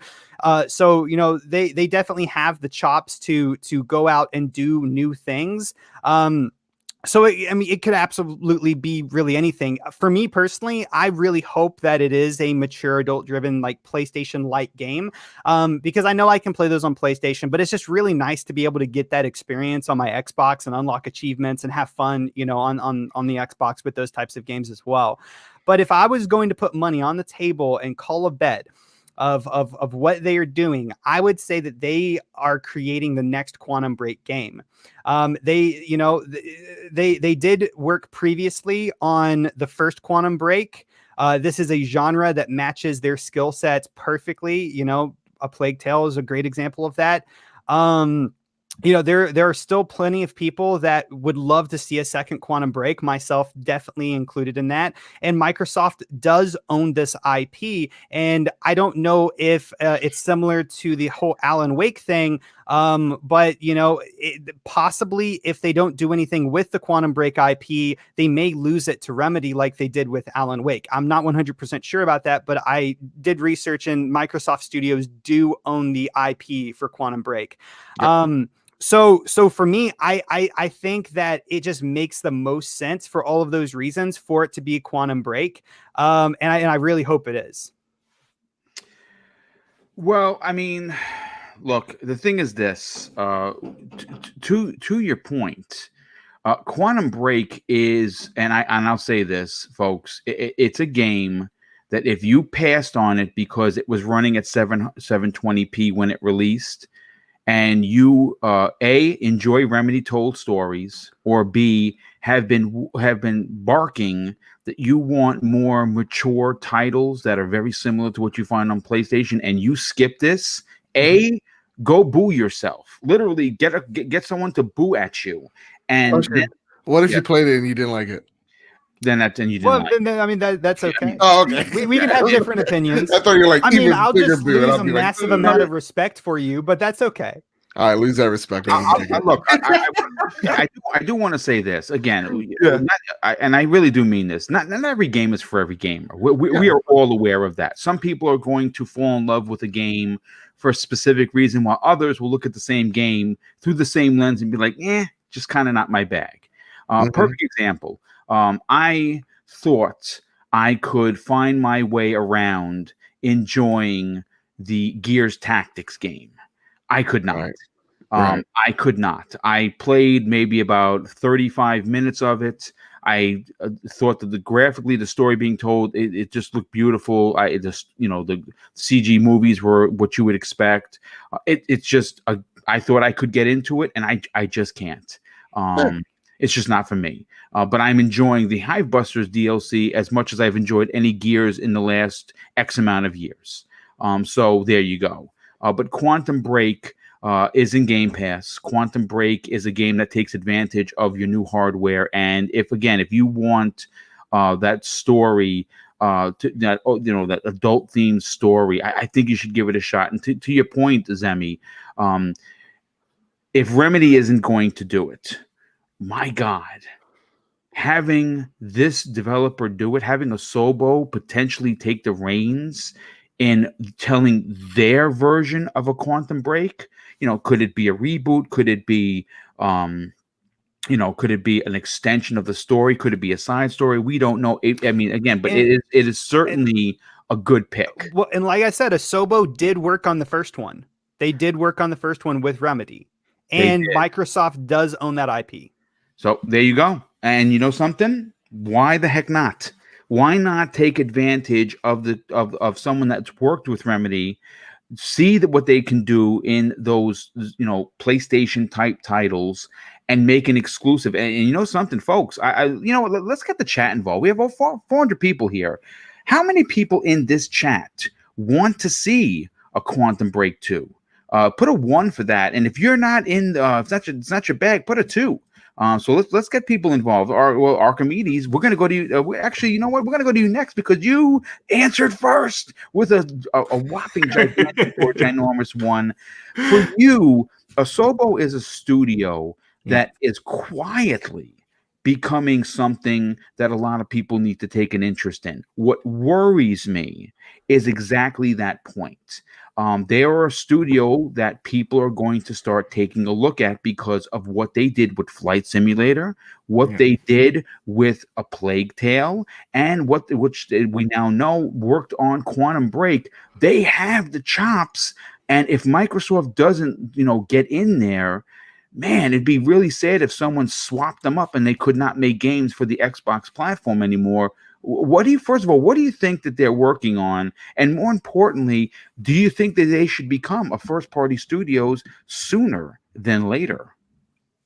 Definitely. I've been saying that in my videos for a while now. Whenever the topic comes up, which studio should be bought next by Microsoft? My first answer is Asobo.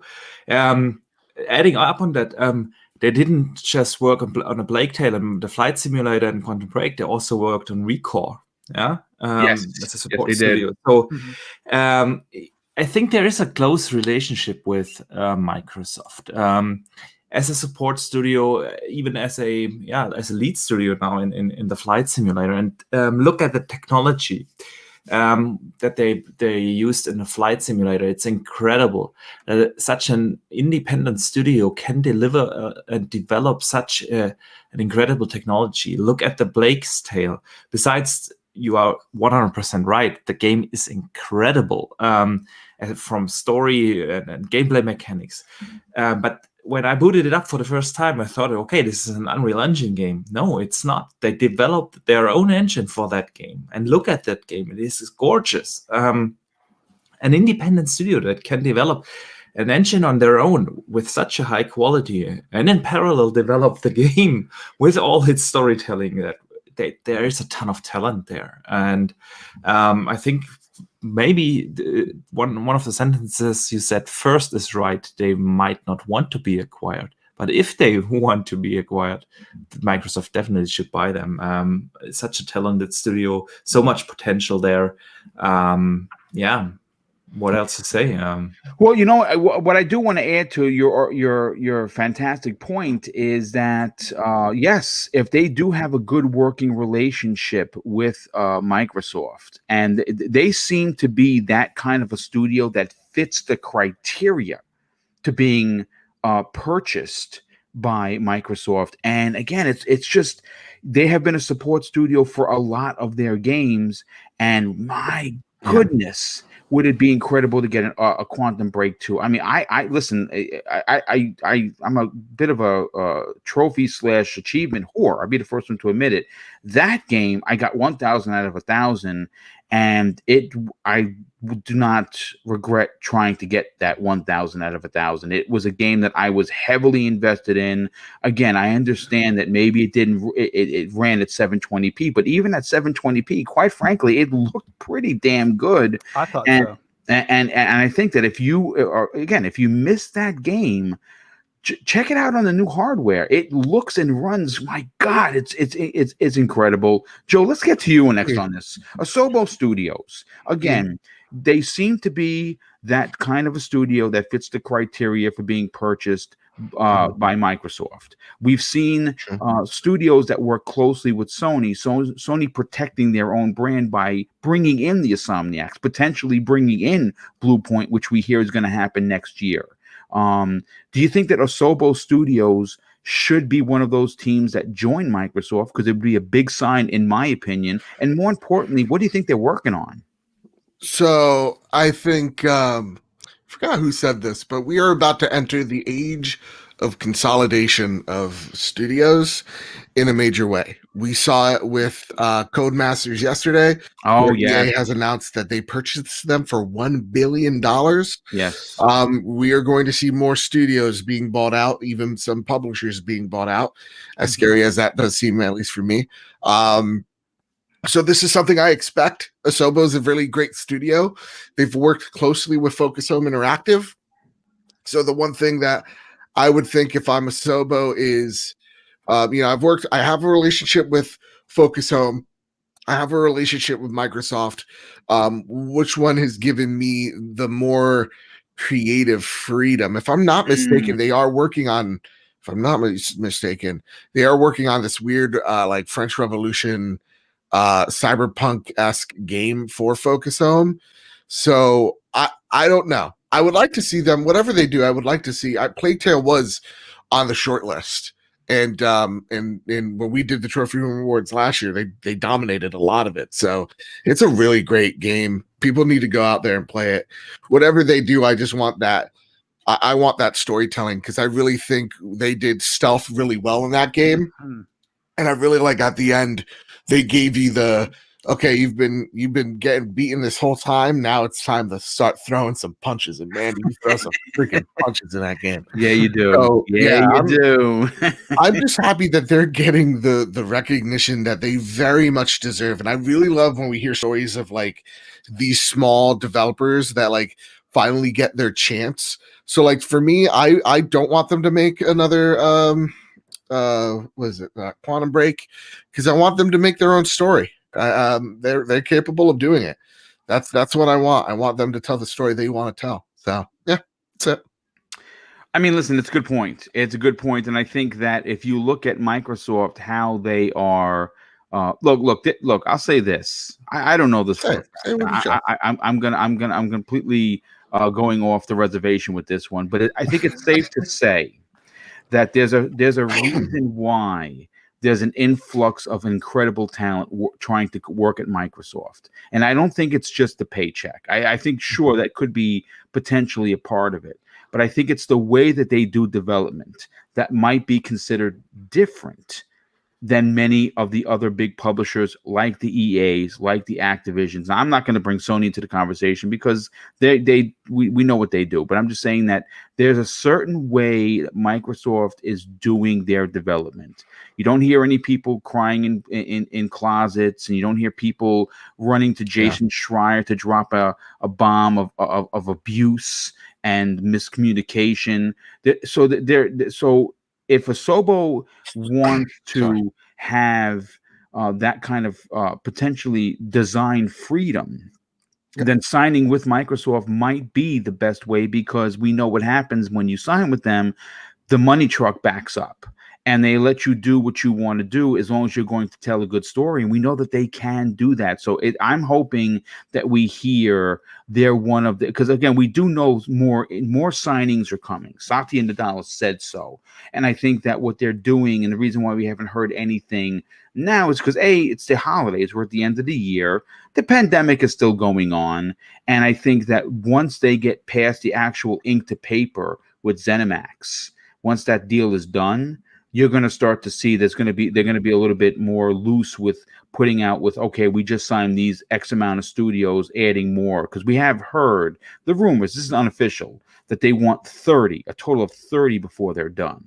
Well, they're at 23. So they have to figure out what 7 is going to be added to Microsoft Game Studios, if in fact that rumor of 30 is true. Now, I know people know, just a second, boom, you don't know. Well, when I said, and I backed up Clobrio when Clobrio said 20 in 2020, people were like, nope, you're a lunatic, boom, and he's a crazy too. It's not going to happen. Well, they went 3 above it, so it was 23 and 20.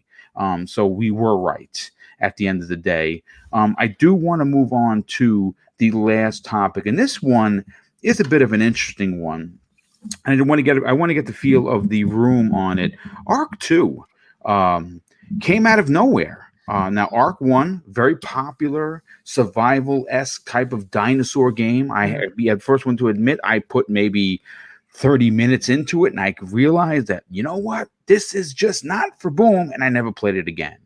But what surprised a lot of people at the Game Awards was, in fact, that not only was Ark 2 shown, not only did it imply that it was a story-driven, adult-themed type of game, where it wasn't, again, just based on the trailer we saw, it didn't seem to insinuate that it was the same type of Ark game. It seemed like it was a story that was going to be based on Vin Diesel, who is apparently the main character. What's interesting, hold on a sec. Now, what's interesting is Vin Diesel, listen, you can make fun of the guy all you want. He is a marketing genius, and he knows his craft. He's a good actor. I love him in all his action films. I watch everything that he does. What I didn't know, and I did pull this story from one of my favorite sites, is that not only did he put over 1,000 hours into Ark 1, but he is going to be producing Ark 2, which is pretty interesting. And again, this is one of those topics that we don't really know a lot. But I tell you what we do know. We do know that it is an Xbox Series X and S exclusive. Now, the only thing that we don't have real confirmation on is whether or not this is a timed exclusive. Now, I do have a theory that if Microsoft is publishing this game, it could very well be a lockdown second-party game that only releases on the PC and Xbox Series X and S. And you know what? I'll say this, and Joe, I want to go to you first on this, Joe, because, you know, coming from a PlayStation's point of view, they have one of my favorite games in the entire generation, and that is Aloy from Horizon Zero Dawn, which we are expecting Horizon Forbidden West to release potentially around the March-April of next year, which I cannot wait to play on my PlayStation 5. But Microsoft doesn't have a title like that. And this could potentially be that open world dinosaur-esque kind of adventure game with side quests and a main quest and a whole bunch of other things. And again, we're just assuming, because I don't know if this is going to be Ark 2 that's really Ark 1 with a fresh coat of paint. But again, based on the trailer, it does look more story-driven, where it's going to be focusing on his character. What are your thoughts on this? What are your expectations for Ark 2? Hashtag Past to the Furious. I love that tweet. That's good. I'll forever love that tweet. Past to the Furious. I do like that. That is funny. Yeah, he's a hero, that man. God damn, he's brilliant. I'm gonna be real. When I saw that trailer, I saw Vin Diesel. I'm like, oh shit, man. White people have taken cultural appropriation and they just amped it up to 11. Like, I'm supposed to think like Vin Diesel is some Aztec looking, like, you know, warrior. I don't know about this, man. And when I saw like him fighting those barbarian dudes, I was like, maybe this is like the weird, like, because I know the Mortal Kombat team's working on something that's not Mortal Kombat. So like, I'm like, so maybe this is their game. And because like that would give me with this weird, like, I hate to say cheesy, but like, yeah, cheesy 90s like thing they got going on, maybe. I don't know. And then like when I saw him going into that cave and we saw the futuristic tech, I was like, oh, please pray to God this is not Horizon, 2. Like, this is a second character. Oh God, please don't. Oh, you know, it's funny. It's funny you say that, because I actually wait a second. Is this some sort of a Horizon thing that maybe Vin Diesel's in? So when I saw this Ark 2, I was like, oh, it's cool. Like, this is not a game for me. Like, or that game wasn't a game for me. I don't know how I feel about that studio, because I know they've done incredibly shady things, not just to the community at large, but to their own workforce. Oh, I didn't know that. I did not know that. Yeah. So I forget what it was, because it was a few years back. I think even prior to the Fallout 76 stuff. So like I look at that going, okay, I know the management at this studio has been prone to doing some shady stuff. So I don't know how excited I can be. I would need to talk to someone like Dizzy about it, who would be in the know to kind of put me at ease with them. But for me, like, cool. I think you're right. I think like Microsoft needs that or wants that Horizon game. They've talked about wanting a game like Horizon. So maybe this is where they think they find their in with, and maybe this is a more single player focused game. But just knowing how and understanding how that community has been with Ark has me skeptical on it. And like Vin Diesel, look, he's an actor. He does very actorish things. But here's the thing that not a lot of people know about Vin Diesel is that he is a big nerd. Like he loves D&D. Like that's his thing. World of Warcraft is his jam. So like if the man's passionate about it, then that's cool that he wants to be a part of it. At the same exact time, as creative as he is, and apparently he made a song. He's an artist. How much of an influence does he have? Maybe if it's like towards his acting wise or whatever, fine. But like, if he's playing a producer role, how far does that really go? Yeah, no. May I jump in here? Because I was yesterday on a podcast and I learned something, and I Googled it today because I didn't believe it. But Vin Diesel is no stranger to video game development. He has been doing it for years. He actually bought a studio, or founded a studio, and he made a fantastic game. If you remember the original Riddick game on the Xbox. Oh yeah. Yeah, that was his studio, and he was involved in that development. He did do so. He's no stranger to game development. Right. Cool. That's cool. That's so, you really can be anything in America. You absolutely can. Yeah, really can. I mean, a lot of actors that try to be singers or something like that. I mean, the guy loves video games and loves to develop it. His first game was called, I didn't know that game, but it was called Escape from Butcher Bay. Yes, dude, it's so good. Oh, that my was God. his first game.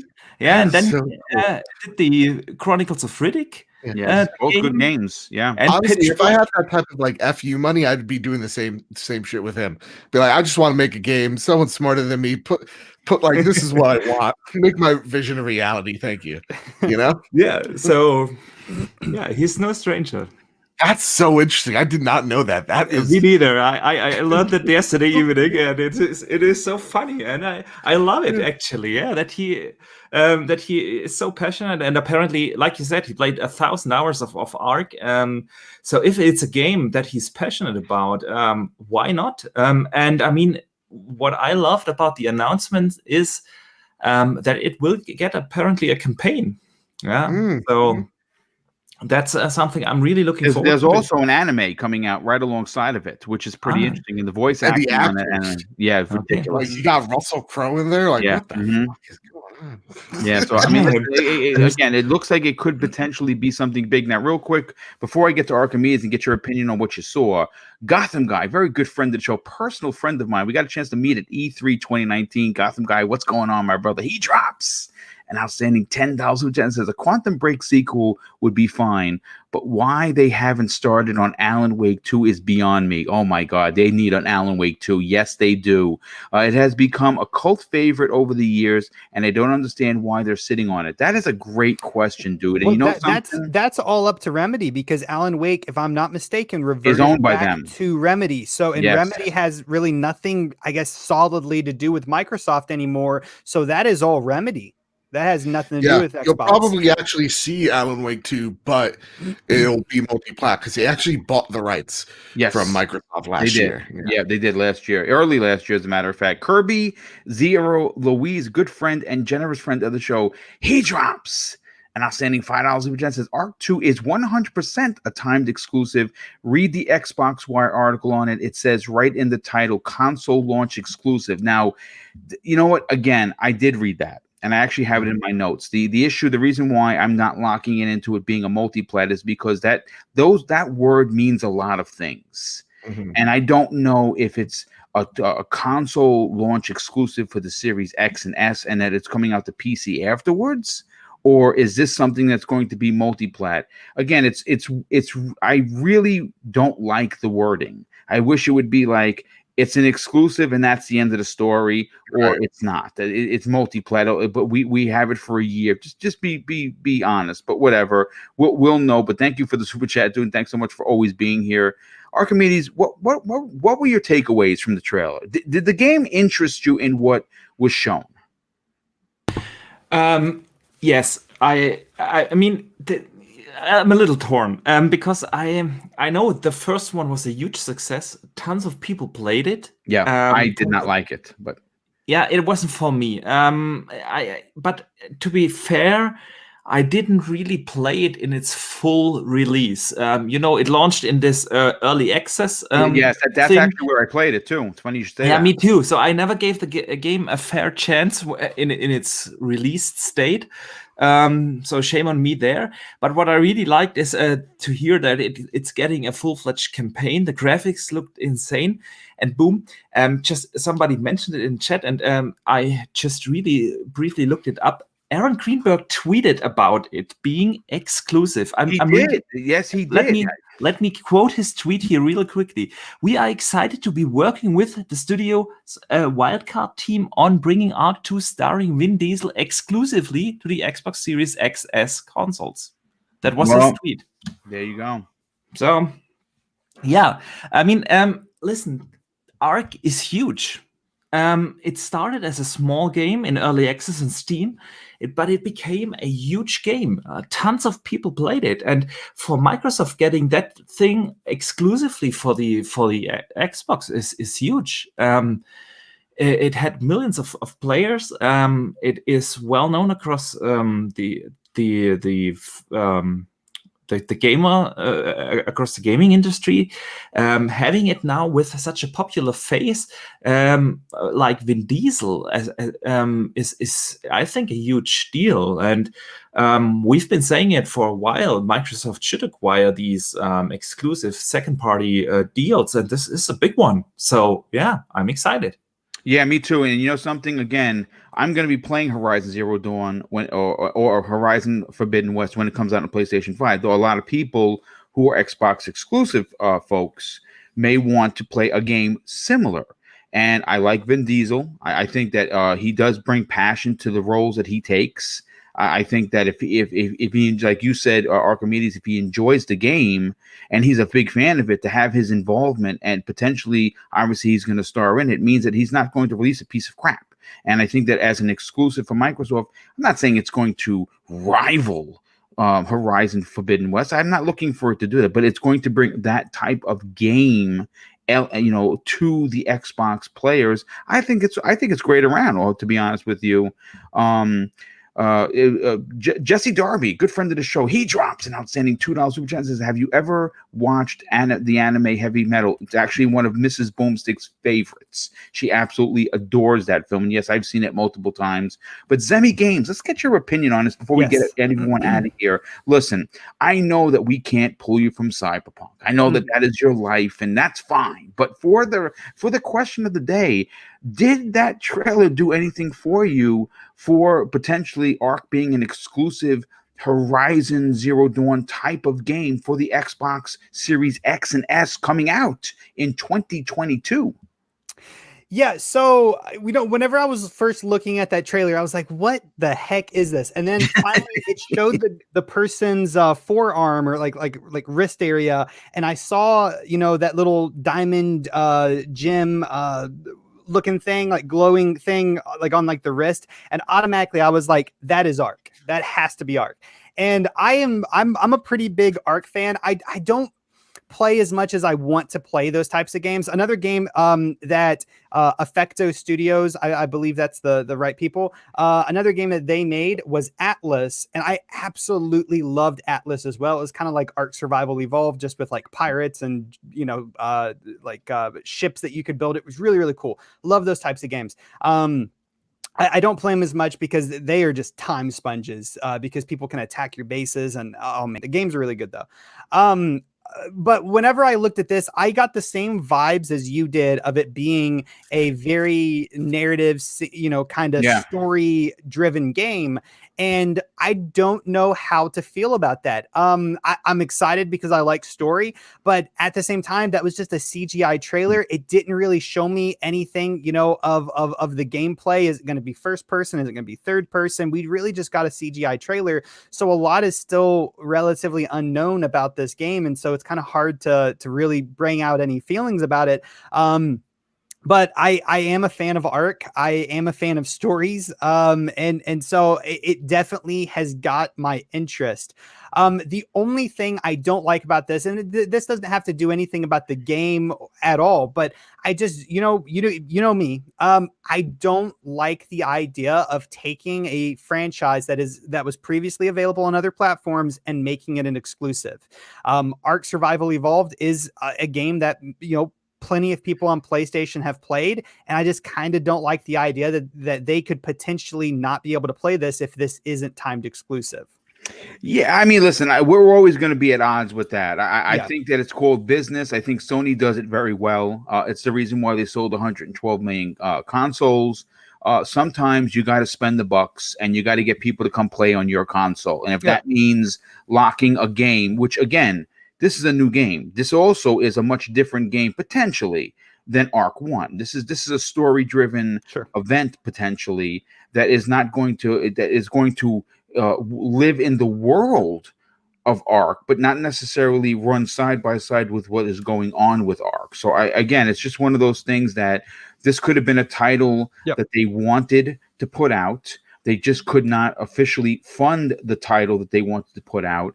And Microsoft stepped in and said, yeah, we like what you're doing here, but the deal is we will publish it, but it's going to be an exclusive on our brand moving forward. And oh, by the way, Zemi, according to the article, apparently the footage that was taken or we saw at the TGAs was captured in engine and showcase some of the features you can expect to see within the game. Okay, that is actually really awesome. Another point I wanted to touch on is whenever I, was playing Ark Survival Evolved, there's really not a strong story in that game. I mean, there kind of is in the background, like certain things that you can do. But really, ultimately, they're really, that game is really just, going around taming animals, building bases, destroying other people's bases, raiding and stuff like that. Just like your typical kind of like Rust kind of gameplay. Just survival gameplay. And it's going to be really interesting to see what, type of story we can see, out of this universe, because I don't know if Ark, spans from books or there's some other, portion of media that Ark is a thing. But my very first, introduction to Ark was, just the survival game. So I think it's going to be really interesting to finally get a really solid story out of this franchise. Well, it's going to be interesting to say the least, and I actually can't wait to look forward to see what they do with it. Again, this is one of those speculatory kind of conversations that we only can go based on what they showed us. And what I took away, and I think you've already alluded to, is that it seemed as if they were telling a story about Vin Diesel's character, and that it could, I guess, articulate its way into being a single player, because we know it's going to be it's going to have a single player campaign. We don't know what the multiplayer is going to look like, but the single player campaign is going to be story driven, which is about his character. I think that the graphics look amazing. I was very interested in it. It's Ark 1, not for me, but this one definitely seems up my alley. But I do want to close out the show. We've been here over 2 hours. This has been great. I think we not only we were able to get in every topic, which is always awesome, especially when you try and write up these shows, but we did get the bonus of what we're playing. And I do like a kind of, bringing the chat involved and letting people know what we, outside of podcasting, what we're actually playing. So that was really good. So let's get everyone out of here. And again, I just want to remind everyone, tomorrow morning at 10 a.m. Eastern Standard Time, the Breakfast with Boom holiday special will be live, where if, again, you are a supporter for the channel, you could walk away with a significant prizes. And those prizes include 2 $100 gift cards to your choice, 2 $50 gift cards to your choice, 4 $25 gift cards. And I'm going to be adding an additional 2 for a total of 6 $25 gift cards for the people that support Double Barrel Gaming. And they do that through Super Chats, they do that through channel membership, and they do that through Patreon. If you are one of those fine folks, you have a shot to win one of those prizes. And all you got to do is be there tomorrow. And you know what? Hopefully we're going to have a good show. We're going to be talking about Cyberpunk and the shortcomings of that studio, as well as the huge Capcom leaks. But we're going to open the show with some personal business. We're going to be talking about our favorite Christmas memories from when we were kids. And I think people like to know about that. I mean, outside of the personalities that we are here, people want to hear about when you opened up that G.I. Joe. What, when was it? And how did you feel about this? So we're going to be getting a little bit into that. Yeah. So was that? Just a little taste. I have the best Christmas story. It's drama. It has some highs, it has some lows, and it will ultimately. My mom is the best mom ever. Everybody's like, "Oh, I got the best mom. She's great." Whatever. Nah, bullshit. My mom. I cannot wait to hear that. Thank you. Well, it's going to be a great show tomorrow. Zemi Games. Let's start with you, brother. You are the cog that keeps this show running. Tell everyone where they can reach out to the Constant Gamer. Check out your work on YouTube, but also check out the Constant Gamer website. Yeah, absolutely. So if you guys don't know, the last time I was on this show, which was like 2 weeks ago, I think, right? Yes. Yeah. I mentioned this. So I'll just go ahead and mention it now, just in case anyone missed it the first time. I did transition my brand from Zimmy Games on YouTube and other places to Constant Gamer. So it's now called Constant Gamer. And you guys can go and check out our website. It's called constantgamer.com for a bunch of news articles, features, game reviews, all sorts of things. New stuff is going to be coming to the website as well. And then also on that website, up in the top right-hand corner, you can find links to all of the different social media channels that we use. So if you want to go follow us on Twitter, we do give a few things away. We just recently gave away a copy of Cyberpunk 2077. So definitely follow us on Twitter so you don't miss out on any, information that we're doing or giveaways. And then, of course, you can get a link directly to our YouTube channel as well, called Constant Gamer, where we upload game reviews, gaming news, game tutorial videos, like how to fix your Xbox if something's broke or whatever. But yeah, that's pretty much it. Is just Constant Gamer. You guys can also still follow me on twitch.tv just by using Zimmy Games. And I don't know when it's going to be, but me and Boom, we're definitely going to have to jump back in to Little Hope, so I can be terrified and go and hide underneath my bed, and Boom can drag me out from underneath my bed and say, "No, you're going to play." Well, listen, we will eventually and definitely finish that. We did the first one. We got to do the second one. And the third one will be out early next year, so we're definitely going to be doing that. But Joe, why don't you tell everyone about your outstanding and growing channel? First of all, the Trophy Room is my personal favorite PlayStation show, right next to, and it hasn't surpassed yet, but it's right next to Greg Miller's Kind of Funny. So I second that. Second that. We do like Greg Miller. We do like that crew over there. Fight him in the streets. I know. Well, don't fight him. Why don't you invite him on? I've met him. He's a nice man. He's always busy. He's a very busy man. He's a very busy man, but he's also inspiration to many. There you go. I got the Destiny mask. Let me tell you, dude. This is the best mask that I've owned. There's like this cool little nose guard. I just want everybody to know, if you're a Destiny fan, go get that. It's worth it. Listen, do me a favor. Tell everyone where they can follow you on social media, but more importantly, check out the best PlayStation show with your best friend, Kyle. That's a fact. If you don't mind, I would like to drop a link in the chat to the Trophy Room, a tweet to the Trophy Room Awards that we're going to be doing on the 20th. It's a whole lot of fun. It's just us gathering around, and pretty much we're letting the audience decide what games defined 2020 and celebrate the developers and the games that got us through this rough year. So please participate. It's a ton of fun. Kyle and I, we're going to have like a guess of like, what do we want to win? What do we think is going to win? It's a whole bunch of fun. This week, we have an extensive talk on Cyberpunk 2077. And, we give our impressions on it. We talk about the controversies that happened with its launch. And we tackle something that not a lot of PlayStation shows are doing, which is Sony's bad refund policy. And if we were Shu, how would we fix it? So go on, take a look. We also review the PlayStation 5 of our month with it. Go over there, check it out. It's one of our longest episodes yet, but honestly, it's one of my favorite ones. It's a really good, grounded conversation. You can find that over on YouTube at The Trophy Room Show, or where most people view it, over on any podcast service of your choosing, whether that's Apple Podcasts, whether that's Spotify, Google Play, wherever you get your podcast services, you can find us there. You can find me at Mr. Badbit. You can find the show's Twitter at PS Trophy Room. And there you go. That's it. That's me.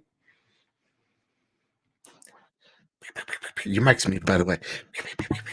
There you go. I think you're muted. Thanks so much for being here, Mr. Badbit, and also thank you for being the honest PlayStation gamer. Cannot wait to hear what your opinions are. As a matter of fact, we're going to be getting into that tomorrow on Breakfast at Boom about how the message from both CD Projekt Red was misconstrued and not. Because it looks like real talk. If it is as deep as the rabbit hole goes, and I'm not kidding you, not just CD Projekt Red lied to us, but PlayStation and Xbox. They both did. Yeah, they both did. We're going to get into that. And what's crazy is that they knew that there was a problem. And we're gonna get into it again. This is a big deal. I don't think this is a conversation that's going to go away anytime soon. And I think more and more is starting to come out, especially that investor emergency meeting. I got some quotes from that. And wow, it's really shocking. That broke as we were recording the show. Wow, it always happens to you with that. Do you ever notice that? It does. Oh yeah.